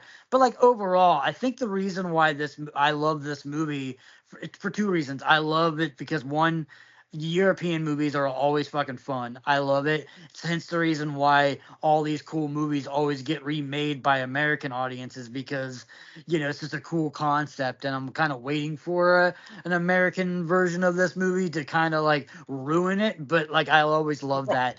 But I mean, I think just because the fact that, everybody's bitching, especially like I said, even though this isn't a Hollywood, like I said, this is European, everybody's main gripe, and me and you have talked about this multiple times, is that Hollywood and America just doesn't have any original ideas. Yeah. And this is such an original idea. Is it the first cannibal movie ever made? No. Is it got some of the aspects that have been in other movies before? Yes. But the whole concept of the whole thing in general, you've never seen that before. You've never seen such a, like I said, it's got a little bit of that, like you said, Teen Wolf kind of aspect to it. It's got a little bit of that Ginger Snaps kind of aspect to it. But it's such an original movie, and it's something that I've never seen before and never seen since then. So I mean, that's why I give this movie, super high praise. Yeah, is it the greatest acting movie in the world? No. The sisters that younger sister and is kind of annoying throughout most of the movie. Yeah. And then the roommate, you're kind of annoyed about it. The sister is like super like ultra slutty and stuff like that, and like you said, the mom and dad bitching them out. That's like, yeah, I mean, overall it's like, yeah, okay, yeah. But I think just because the fact that it's such an original idea bumps it up a lot higher. So like I said, normally if this would have just been your everyday movie, it probably would be maybe like a 6 or something like that. But I mean, I got to give it a 7, like a solid 7, just because it is a good movie. It's original concept. It is a movie you can watch again. I wouldn't go as far as saying it's got a hardcore watchability. It's not something you can watch 100 times, but it's one you could pop in every so often when you're interested in seeing like a different aspect of a movie. Because like I said, you don't know, are they cannibals? Do they have some kind of werewolf genes, but obviously not turning into werewolves? Do they have some kind of vampireism to it about maybe that? Are they zombies maybe or something like that? So you don't really. I like the fact that you really don't know what it is. You're just assuming that they were vegans, they had meat. Now they want to eat meat again, and they have an insatiable thirst for raw meat. It's got to be raw meat. It's not like they're going. The cure is not going to McDonald's and eating a hamburger. They need to eat raw meat, and even the raw chicken doesn't suffice. I think it's the lifeness of like a real body. Maybe it's something they learn to do, like Interview with a Vampire, Louis, just eating some rats or something like that instead, just to eat humans. But yeah, I love the fact that it's like I said, it's an original movie, so definitely give it a 7. Absolutely, man. I'll match you on that, Devil. I'm definitely with you on that. I think that's strong score. I think that's the way it should be. I definitely dig on it for that. And I definitely agree, because that was the thing that we talked about, at the top of the review, is it's interesting like that, because it's never fully explained exactly what this is. Just like you said, is it cannibalism? Is it werewolf/vampire lichen type stuff? Zombie is a good thing to bring up. Is it kind of that touched by the devil's hand kind of thing? Is it, almost kind of like, The Omen? Does it have kind of maybe a Damien type thing to it? Because again, everything's left up to interpretation when it comes to how it even started to begin with. Like, how many generations, if multiple generations, was this even a thing? And that's what I really liked about it. And again, just like you said, there is a part of me, that is kind of waiting for America to just kind of fuck it all up, where, like we talked about with Let the Right One In versus Let Me In, and other stuff like that, where America, because of our, kind of, conservator type, type thing, being more like conservatives, there's not as much in the way of like, oh yes, let's push the envelope and just freak everybody out and just make people go nuts. It's one of the things, that's one of the things I love so much, and we've talked about it multiple times, that one of the things we respect so much about Damien Leone with Terrifier. He's now to a point where he could have easily signed with a huge company and just be like, put out my movies. But he's like, nah, bro, I'm doing my thing. Like, I want to make the movies that I want to make the way I want to make them, regardless of your sensibilities. And I can't have like a millionaire company have me under their thumb. So I love the fact that Europe has that more way of thinking about things. Like when we talked about, high tension and stuff like that. They're able to push certain envelopes that you just can't get away with in the States if a movie's released on like a national scale or on like a proper screening. But I think you're right, man. I think 7 is solid. It's an unknown cast, but it's decent acting, not the greatest, but it definitely doesn't have you sitting there going, oh my God, she's talking again. It's fun. It's a great original idea. But just for execution purposes, I do think keeping it in check and keeping it at a quality 7 is definitely the way to go. So that's the way it's going to be there, Fangs and Infernos. We just got done talking about Raw. It is a 7 on the obituaries because the devil said so. Devil, my friend. Fashion. Things to wear. Possibly faces covered, but more importantly, covering up the bodies. Merch. We have that now. We are very, very excited to announce that Vampire and the Devil have partnered with our friends at Rockin' Horror Apparel. They are now taking care of the actual merch, the exclusive merch for the Vampire and Devil podcast, modeled by our very sexy devil right here. Oh, yeah. But we have all kinds of goodies to share with you. Got the hoodies. We got some shirts. We got some tanks coming up. We got some booty shorts. We got all the stuff you want to wear from the Vampire and Devil podcast, thanks to Rockin' Horror. Horns up. Fangs out.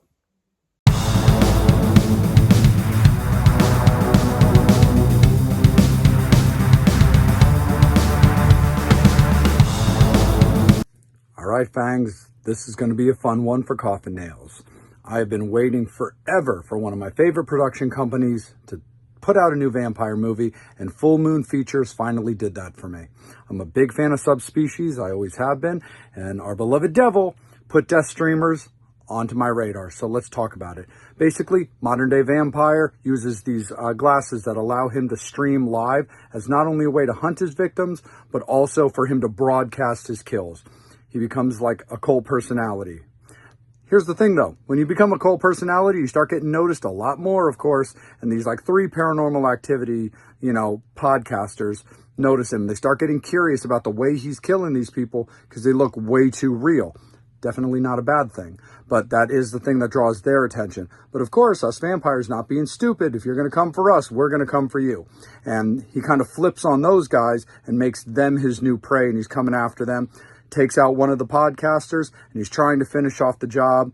And unfortunately, the tables get flipped on him in very traditional, like kind of campy style. He gets staked through the back with a cross, and he gets taken out. But that may not exactly be the end of the vampireness. But I'm going to leave that up for you guys to watch.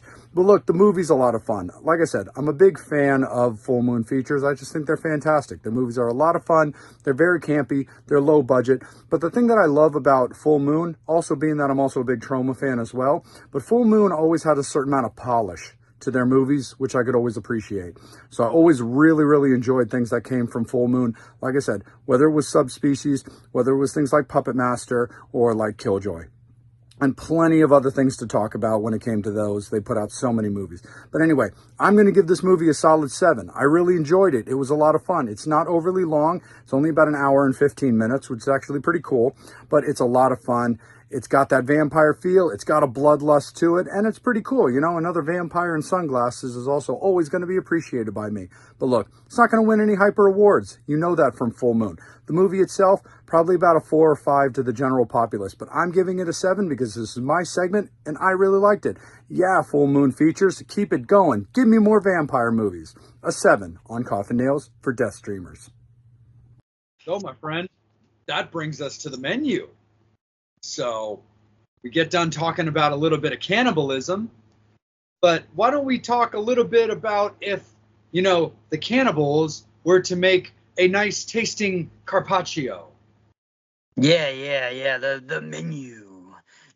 For all you Harry Potter fans out there, Lord Voldemort is the top chef, the top dog, the Hell's Kitchen man himself. And yeah, it's such an interesting movie, the menu, because, like I said, it's a completely different kind of die cast of a movie where, like you said, the Raw, is kind of more like, that cannibalistic kind of movie, raw, visceral. And this one's more of like an intellectual, like you said, almost like an intellectual horror movie. It's got a bigger, it's got a Hollywood cast. I mean, the cast in this movie is insane. Like, I mean, it's got a lot of Hollywood A-listers in it. It's got some cool guys in it and stuff like that. It's got some people that we love, like John Leguizamo in the movie, which I love it. I love that, he's a actor in this movie, and I love the fact that he bases himself off of Steven Seagal. And I'm like, I saw that he based his character kind of off of Steven Seagal being like an ass and doing all this stuff, and apparently like he worked on a movie with Steven, and Steven wasn't the nicest guy to him, so that's why he was like, when he was doing this character, he was like, I'm going to use him as a basis of like how much I hate this character. I'm going to make it, make him like Steven Seagal. So I thought that was kind of funny. Me too. I thought that was really funny when I heard about that too. I was like, wait a minute. I was like, what an interesting way to like immortalize an issue you have with somebody by portraying your feelings kind of like the way somebody was to you. And don't get me wrong, you hear about that kind of stuff in people's writing, music, all kinds of stuff. It's based off real life experiences. But I do think it's kind of funny because you've heard plenty of cases of somebody basing their character off of this person or that person. Even though you're playing like a dick or you're playing like, an asshole. Like I remember, hearing, I think it was something where they were talking about like Tom Cruise for Rock of Ages based his character off like a combination of like Axl Rose and Glenn Danzig, I think, if I remember correctly, where it's kind of that kind of kooky spiritual side of like Danzig mixed with like that rock star ego of like, Axl Rose and stuff. But anyway, you've heard stuff like that all the time, but I do think it's really interesting. It's like, yeah, not only am I going to portray this character based off this other actor and this other acting experience, but I'm also going to base it off of my personal dislike for the way he treated me. I just think that's awesome. Yeah. That's what's cool about this movie. Like, if people don't know about this movie, it's basically like about this. Ralph Fiennes' character, that he's this huge top chef. He's got these big, huge place where it's like very exclusive to get into this restaurant. It's on a private island and all this kind of stuff like that. So it's like, super, super elitist. People with like a lot of money can only really get into this place to be able to eat. And what thing I found interesting in this movie too is, like, all the food that's being prepped throughout this movie, with the actors that are playing in the kitchen and all that kind of stuff like that, are actually being prepped to make this food exactly how you would make it in real life. They were trained by real life chefs to, like, how you would cut things, how you would cook it, how you present it on a plate, and how you would design it. But then again, it's cool that they did that. But every food, apparently, and when doing research, that all the food in this whole entire movie, except for one thing, which we'll talk about a little bit later, because that's a little bit later in the movie, all the food that's being prepared in this movie is not real. It's all prop food. So I thought that was kind of interesting. That is, like, you go through all the training, these actors, like, knowing how to cook it and how to do all this stuff like that. But then all the food. But I mean, I guess because, if you're gonna do 300 takes of this one scene or something like that because you don't like a certain thing, you don't want these actors to have to eat tons and tons of this and tons of that, especially because this stuff was very, this menu even in this restaurant in general, not including the restaurant this time they come, but in general it's just a exquisite taste. It's such high caliber food that but I thought that was kind of interesting. But yeah, it's just a cool little story. It's just people. It starts off with everybody trying to get onto the boat and go to this private resort, and they're walking in, and like I said, it almost kind of reminds you of, like, like those beach vacation movies that we talk about and stuff like that, where it's just like a nice private island, and they're like, oh yeah, and then they're like, oh, everything here on the menu is resourced here, like everything is grown here, all the food, all the meat, everything is all done on this private island. Yeah, no, and that's the thing I thought was really cool. And, like, one of the things, like, kind of taking it back a little bit to, like, something that you were talking about was, like, it's also probably, even though the food in bulk is, like, not real food and stuff like that, it's probably also, though, has a lot to do with, like, like the mannerisms probably had a lot to do with one of the reasons why they did it, the way that they did it, where it's like, if obviously when you're doing these takes and you want people to, like, take this movie that's based off something, like, so real and, like, so legit when it comes to that kind of stuff, is the fact that, like, these cooks are, if you need to cut something, you don't just, lop it with, like, a knife or something like that. It's the mannerisms. It's like showing the proper little chopping and, like, stuff like that. So it's probably about that like muscle memory type thing that goes along with it. But yeah, also I agree with you, man. It has, going back to a previous showdown, it has that kind of infinity pool feel to it, of just, like, privacy and luxury, and then what goes on with that. And also something that I love, as the movie, moves in, you learn about this kind of stuff. But I love the fact that the movie is also based around some like real revenge, where everybody is, with the exception of the main character, which again we'll break more into, everybody's there basically because they've wronged the chef in some way. Whether it's a snooty social media, a person who just takes down restaurants because of, like, shitty reviews of their food, this, like, older couple that just, eat there all the time because they just have that money to burn, but they don't appreciate anything. They're just kind of like, well, we can afford it and we want to be posh and we are the elegant ones, but everybody there is there because they've wronged the chef in some way, with the exception of the main character. But I actually fucking love the reason why John Leguizamo is there, because his character isn't there per se because he wronged the chef. He's literally there because the chef, after all this work and all this time, finally has like a day off. He just finally has a day that he doesn't have to work, doesn't have to do his thing, and he just wants to relax, and he goes to see a movie. And he hates the movie that much that he brings the main actor to his restaurant to kill him as a punishment. Yeah. Yeah. I thought that was an interesting thing. I just like it too. Like I said, like throughout all these, the courses that, each course is presented and told like how it is. Yeah, I think it reminds me of like places that are real life places. You'll go and people will complain about going to X restaurant or this restaurant and paying $16, $20, $30 for a burger, and you get a burger and some fries or something like that.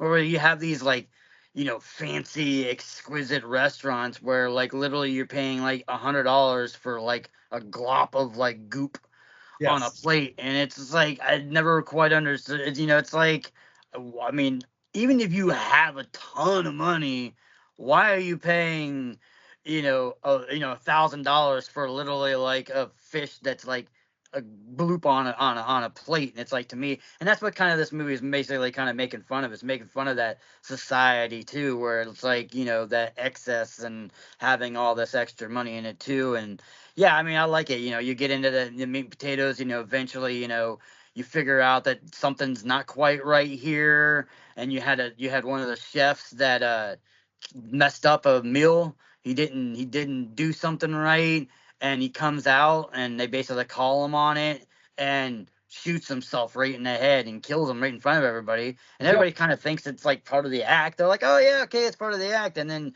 like I said, you find out realizing as the movie's going on and going on that yeah, this isn't an act. This is true life. This is the masterpiece that this chef has done. Is that they want to basically be, this is the menu, the meal of the last meal that you'll ever have. It's in the intentions that everybody who comes to this place is going to die, including staff, including the chef and the people that he brought into it. Which, like I said, it's kind of interesting too if you look at it too, because it's a little based off of like a little bit of faith kind of stuff too. Very There's much so. 12 people there, which is considered like the 12 apostles of the Last Supper.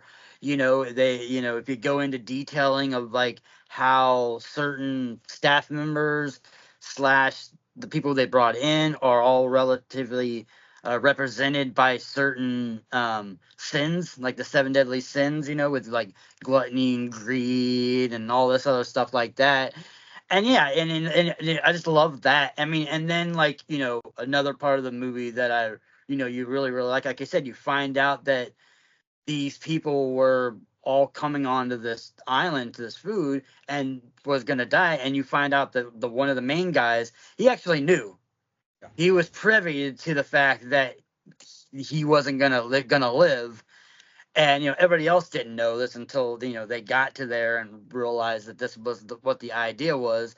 And like you said, he brings a guest, but the guest that he was supposed to bring wasn't who he brought, because apparently that was like an ex girlfriend of his or something like that, and they broke up. So he ends up like basically hiring a call girl, an escort, and like she gets once this is revealed that this is gonna happen, she's looking at him like, you're an asshole. You brought me to this island knowing that I was gonna die. Right. And I mean, and I love that concept of it, that little bit of secrecy, because there typically is always that person that knows. And it's kind of a matter of, what is morally right about letting people know? Do you let them know when they're traveling there, where even though they're on the way, there's maybe nothing they can do about it? Or do you just keep it a secret like he did? And it's crazy with that kind of stuff too, because again, if they tell everybody that this is going to happen, then they're basically just going to riot, and there's going to be no presentation of it. As opposed to keeping things a secret, there still is that, pinky out poshness that comes with, the actual meal being done correctly as it should be. But it's crazy as they start implying the food, the chapters, or I should say the courses of this food, and then mixed in to like deaths, kills, and tortures. I mean, they take, they take the ring finger of one of the, guests and just chop it right off in front of everybody. They fully castrate another guy just in front of everybody again. And it all ties into each specific meal, each design of food. And again, I think it's just like you said, and ties into a specific scene that is one of the reasons why these people are kind of guilty the way they are. It's funny, if I had to put some of the thought process to this to make a more traditional horror fan that's familiar with big franchises or like well-known movies, it's got a bit, at least for me, it's got a bit of that John Kramer and Saw feel to it, where it's like, look, where John, knows he's gonna die. That's a different storyline for that, as opposed to the chef is doing a little bit more of that, captain going down with the ship type way of thinking. But it's that same style thought process for me on like making people realize that life is more important, or that they're just shit human beings. Like you eat these expensive meals, just like you said, you guys think that a tasty $15 burger is beneath you, but you'll spend $1,400 on a single seared like scallop. And it's crazy, but just the idea of people just feeling that they're better than everybody. But one of my favorite concepts that they get into in the movie is that idea of pride and enjoying of the food. Where the thing is with a lot of these foods, I've had some pretty high-end stuff before, and again, being an industry guy, I've worked those events that really have high-paid things. And I've, worked plenty, of course, of our more just traditional lunch periods where it's, burgers and pizzas and sandwiches. But it's the idea of just gratitude and enjoyment and pride in what you're doing. And that's a concept of this movie that I really loved when they really broke into that, especially towards the end. And I'm only jumping forward for this point while I know we're still covering our way to get there. This point where our main character finds herself basically in the chef's private quarters, seeing these pictures of all these awards, but this same just kind of, pre-designed just face, like probably like an actor who's doing their normal headshot, or maybe like a pro athlete, that's doing their normal, like football photo for the yearbook or whatever, or baseball photo for the yearbook. They have that kind of look that they do, most of the time, that they're just used to doing. But there's this one photo of like way back in when he got started of just a ear-to-ear grin, just happiness and joy and being so proud of this food that he's created and this award that he won, which ties very much into, a main food item and scene at the end of the movie that, you'll get into when we get to it, of course, and we'll discuss it some more. But I did love that concept of like pride versus, what is it like, privilege. Yeah. I mean, that's what you were saying. When you go to like the older couple, he asked them. They've been there 10 times, and he's like, yeah, I'll let you go right now if you can name one dish that I served you. Yeah. And they couldn't even think of they thought that they had like they said like a certain kind of fish, and he was like, no, it wasn't that fish. It was this. And like you said, and the guy who knew about the menu, the whole entire time, he's one of these guys who knows so much about the food. Like he can basically taste it and like, oh, you did this or you did that or knows that. And he's like one of these like know-it-alls that like basically he's basically ruining the experiences for the other people Right. talking about like this and that. And I love that he basically the chef calls him out like, okay, well then you come and try to do this shit. So they put him in the kitchen, what are you making?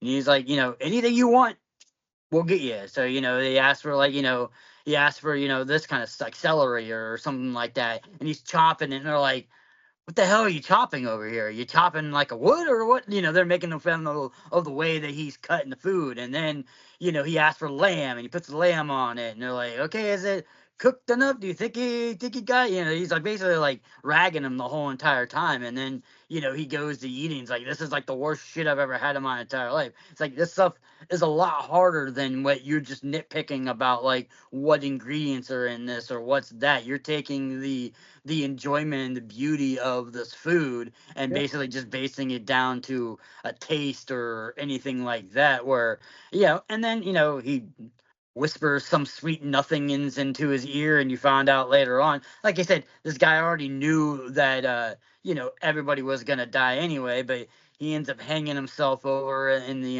in the chef's lounge and stuff like that, which I thought was just kind of cool. And Yeah. like you said, yeah, throughout like they play a little bit of a game where they take the guys out and let them, hey, go hide. If you survive, you survive, and everybody gets caught. But then they give a guy the prize for being the last person caught. He got this like exquisite little dessert or something like that that they gave him. But I thought it was kind of interesting because it's like that whole ploy of like, you know, are we gonna make it out of here? Or we're not gonna make it out of here, and and like you said, when he goes right into the towards the end of the movie, you have the main girl. Like I said, she finds out about all this stuff like that. She's not his kid, the chef doesn't quite know what to do with her Yeah. because he's basically designed this menu and this last ditch death toll as far as people who are staff and people who aren't staff, and like the basically the people who have the people who are not staff, like the guests that are coming, are the rich society that don't appreciate anything. Just money basically buys them whatever they want. And then the staff is about the working man who busts his ass and does all this stuff and can't get anywhere or can't do anything or can't please any of these rich assholes that are coming into it. So he doesn't quite know where to put her because she's not really either one of them. She's more of a staff than she is the rich elitist. But yeah, then again, like she's not completely. So yeah, I like that part where you couldn't figure it out. And like you said, she goes in the office and sees like I said, the pictures, and he's happiest making a burger, and she gets that in her mind, and she asks him, like she's like, I'm still hungry, and he was like, hungry? You've been eating? He's like, you haven't enjoyed any of the stuff? He's like, no. And he's like, well, this whole experience is about enjoying. What would you like? And that's when she makes him, a nice burger. And that goes into what we were talking at the beginning of this movie, the review, where every food item in this movie was fake except for this burger that was made. And she eats burger and fries, traditional burger and fries with cheddar cheese. He talks about how using American cheese actually is better for burgers because the way that the cheese melts and stuff like that, it's actually how it releases and how it opens up and stuff like that. That American cheese is actually, American cheddar cheese is the best cheese to use for a cheeseburger. And then he goes into it, and he gets that enjoyment again, where Yeah, he has that feeling of being a chef again. I loved that. Because you see it too, where it's like, wow, like you know, he gets to relive this kind of lost part of him from back when he was a rookie and new and and full of, like, as the old saying, full of wonder and just stars in his eyes, like excited about what he did, and that ultimately leads to the climax as he presents this burger to her, and then the grand finale, which I found very, very interesting too, because a small recap that I also really loved about her particular character is she is definitely not of that life. And she didn't really take any of that seriously. And I'm not talking about the fact that she didn't believe that somebody really just died in front of her, didn't believe that, somebody just got their finger chopped off or this. She doesn't believe in that elitist bullshit. She doesn't believe in any of that. And I always loved the fact that of all the people paying super attention to the chef, she's basically sitting with her back to him, except to periodically kind of look over when she needed to like pay attention. But was mostly just there as, yeah, this is y'all's thing. Like, I don't do this sexy food thing, if I'm hungry, I'll go to Taco Bell, kind of a thing. Yeah. And then fast forward to when the burger is presented, she's like, well, I've still eaten a bit today, but I'm full. Can I just get it to go? And at first you're like, to go? Why would she ask for that? But it's interesting because, he allows it. And not only does he make it for her to go, and I think it has a lot to do with the fact that she challenged his happiness. And I think there was a certain amount of respect that comes with that. But he packages her burger to go, sends her on her way, literally no strings attached. And she leaves safely and soundly, going back to her life as he, prepares this giant s'mores-based dessert where everybody's wearing these kind of Hershey's Kiss style hats, as he basically flambés everybody to death. Where it just lights this almost like the wick of a bunch of wicks of dynamite like tied together, and you light the middle part and everything just makes its way out to everything else and just leads to a very flashy end of the movie. Yeah. I mean, and I love that. I like that ending where, it's like, it's the campfire, story of stuff like that. And, like I said, they're all wearing like basically like s'mores bodies. They got shit wrapped around them, and they're all basically being, engulfed in flames. The other part of the movie, the other part of the movie that we kind of missed a little bit, but we can kind of go back into it, was like all these guests that were invited. There was a special guest that was invited, which I thought was kind of interesting, which was the chef's mother, who's basically like drinking wine throughout this whole entire movie, just getting drunk.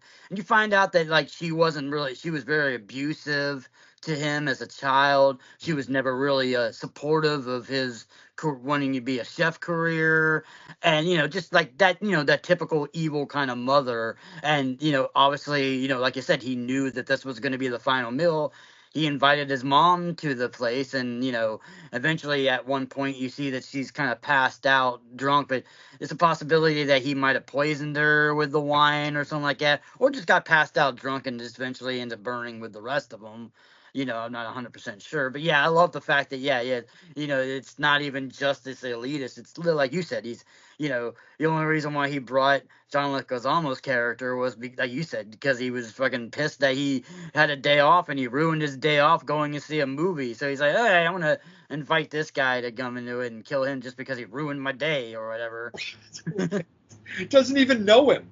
Like, look, he's a failed pompous asshole actor. That's on him.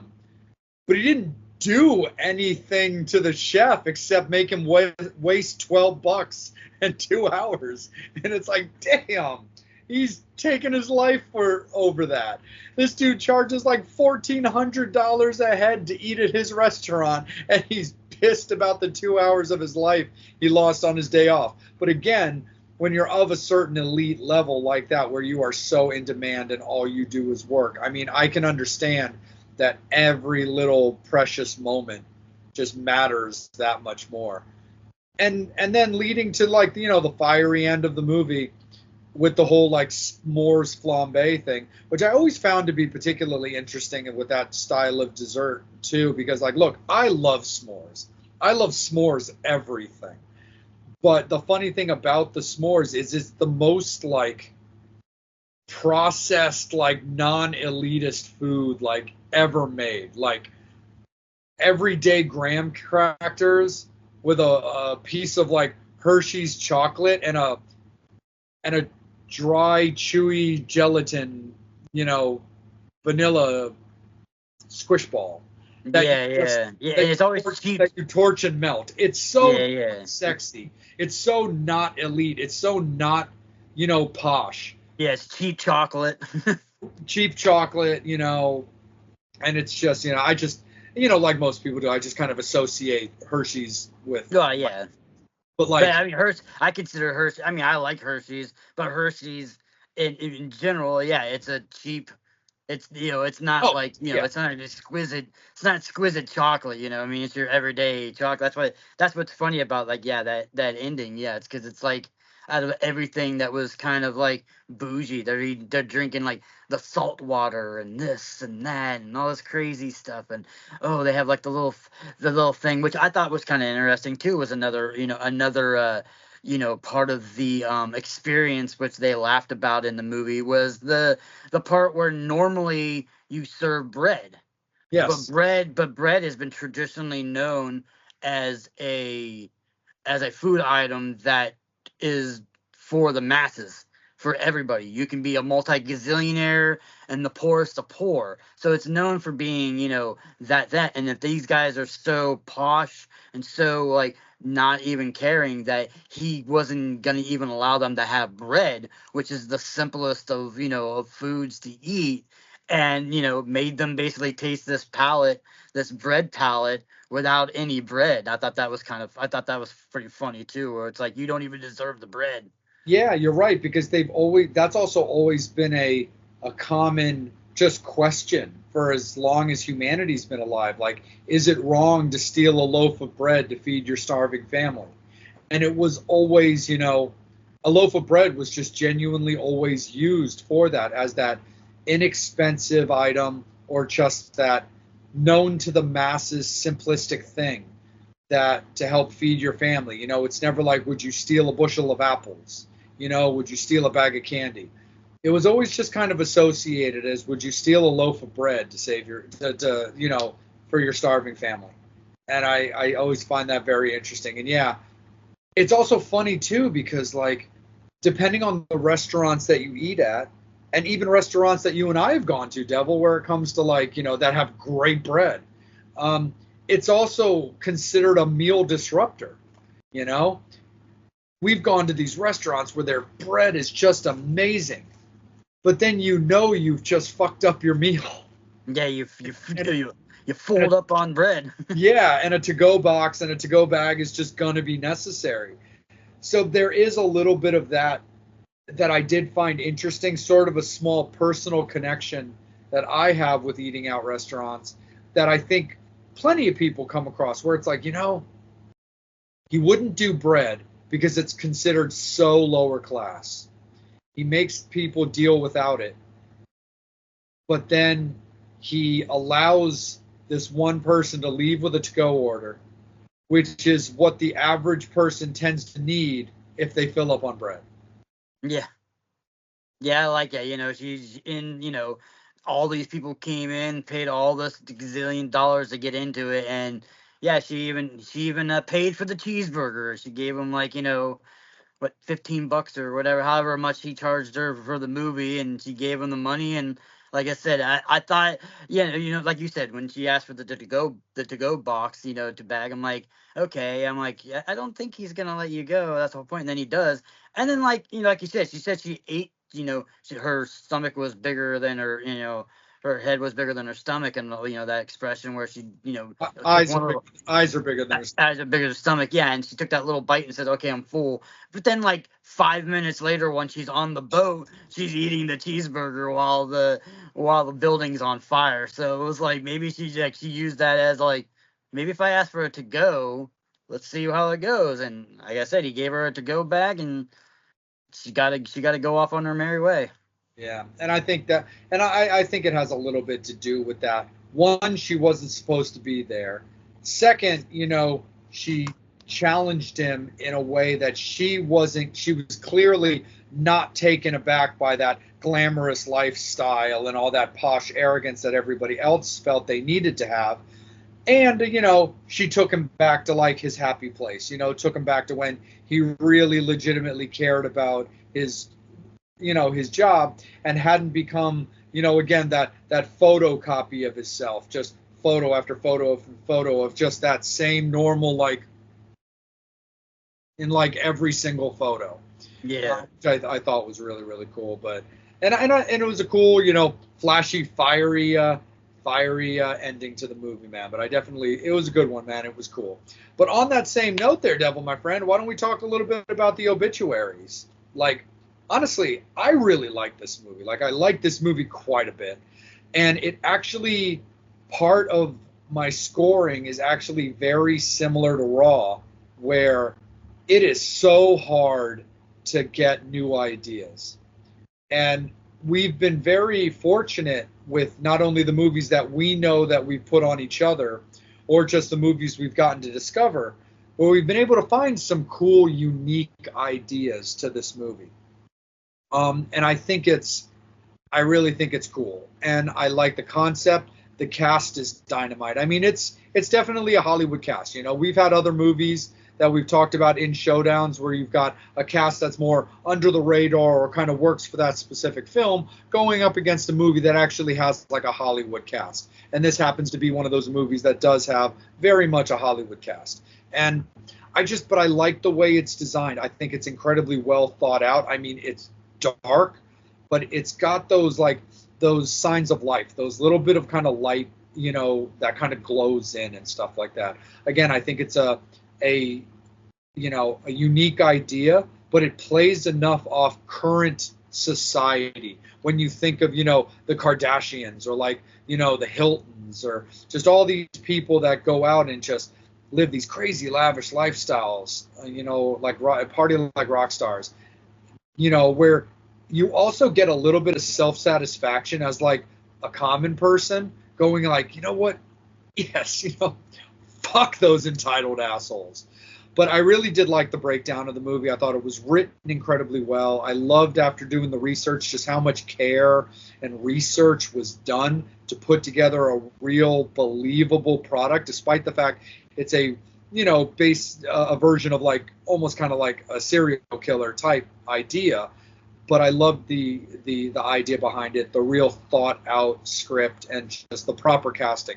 I thought they did a really great job. So honestly, I give this actually a pretty high score, Devil. I like this movie at an 8 personally. Yeah. Like I said, I like it too. I mean, it was like, you had the chef, was kind of, like your typical sort of like Gordon Ramsay type chef and stuff like that, where, he's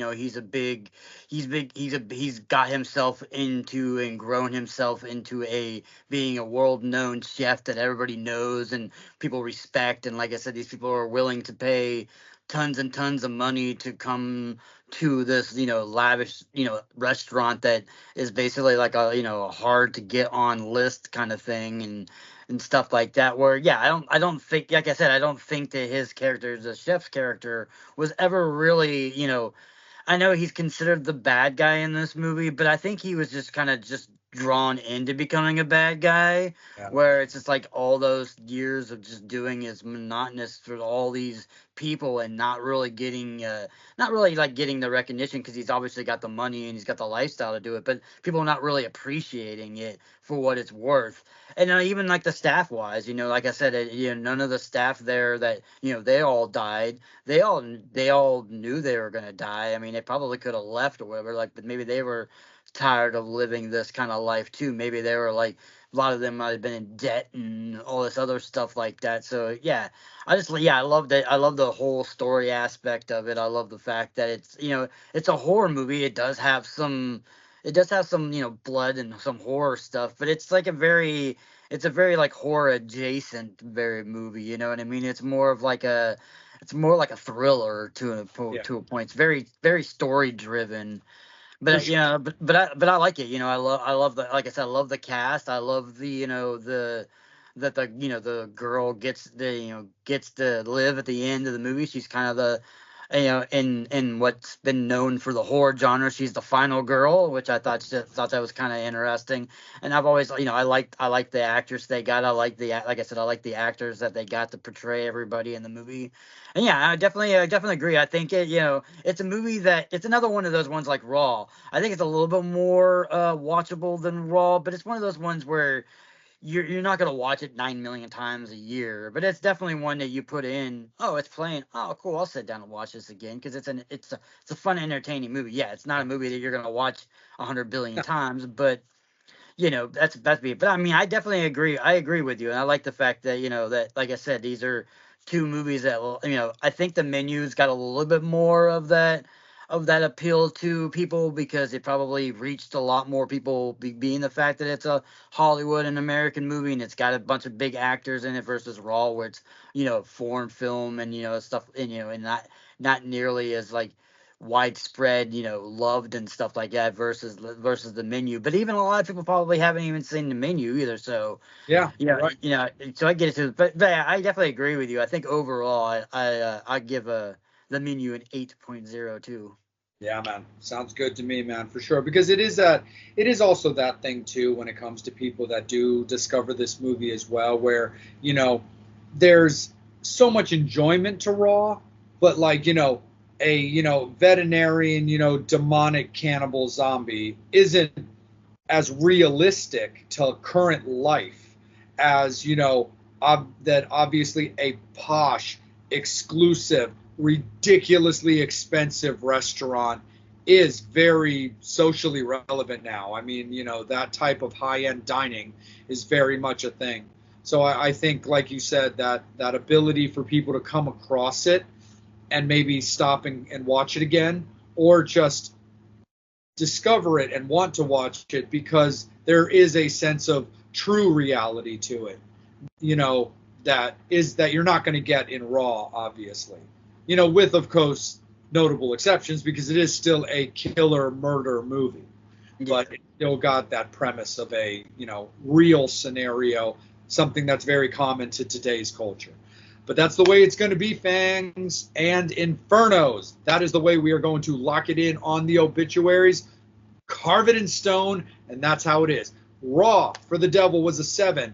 The Menu was an 8. Victory goes to the Vampire today. That's the way it's going to be, and there it shall stand. Horns up. Fangs out.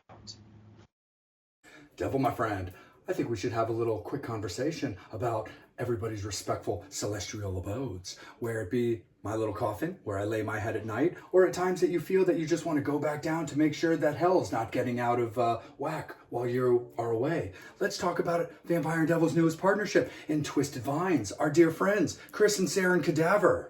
Oh yeah, you like scary stuff, you like horror decor, come and check out Twisted Vines. They make all the kind of cool shit, all for your house, all kinds of scary shit. They love it. You like to bring back the horror, you want to scare your neighbors, you want to conjure up a friend to talk to, you want to conjure up somebody bad, you want to do some bad stuff to them, you go to Twisted Vines and get some of their merch. Absolutely, for sure. Everything is completely handmade by them. So if you need a little friend, maybe a round set abode, maybe You want to conduct a little evil towards a friend that was a friend, maybe no longer a friend.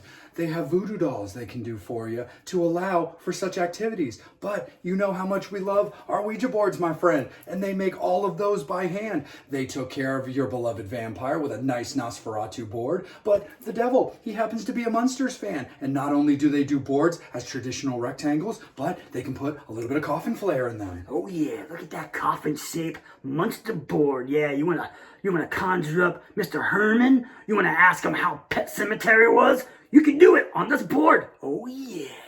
Absolutely, my friend. So again, thank you so much to Twisted Vines for partnering with the Vampire and Devil podcast, and make sure that you Fangs and Infernos are checking them out on their Facebook page, on their Instagram pages, and making sure that you are checking them out as they move around the country, showing their craft off at all of the various horror cons and oddities expos that they love to do. So absolutely, my friend, of course, man, horns up, fangs out for our friends at Twisted Vines. Oh yeah. This is the part of the show where we talk about those who have died in November.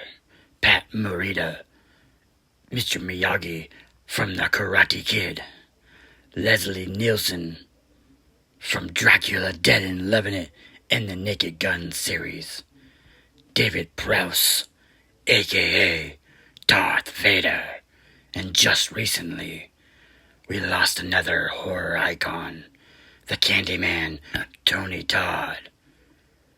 Lost, but never forgotten. Ghouls and Fangs, Vampire and the Devil here. We got a little question for you. Devil, there's kind of a triangle, a three-headed monster per se, when it comes to Baltimore, that I don't think people necessarily realize. We've got Edgar Allan Poe, we've got John Waters, but what else do we have? We got the Ouija boards. Oh yeah. Absolutely. Starting in Baltimore way back in the day, a lot of people are unfamiliar with William Fuld and Elijah Bond, who patented, and the birth of the Ouija board was right here in Baltimore.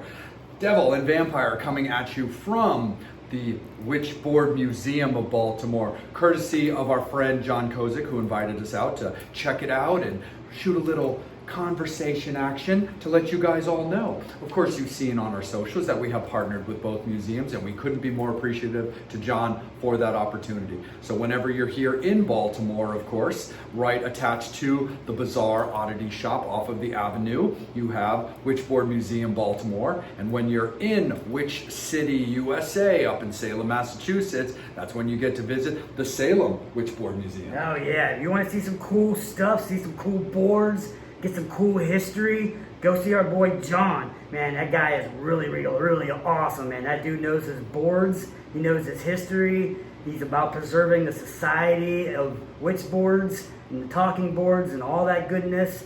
And you know, we love it. We love the fact that, you know, they were gonna bring in this museum here in Baltimore, so all the Baltimore fans or all your East Coast fans or maybe not as far away, going up to Salem, come out to Baltimore and check it out, you know what I mean? Because there's some cool stuff in this museum, and you gotta check it out, because the devil and the vampire said so.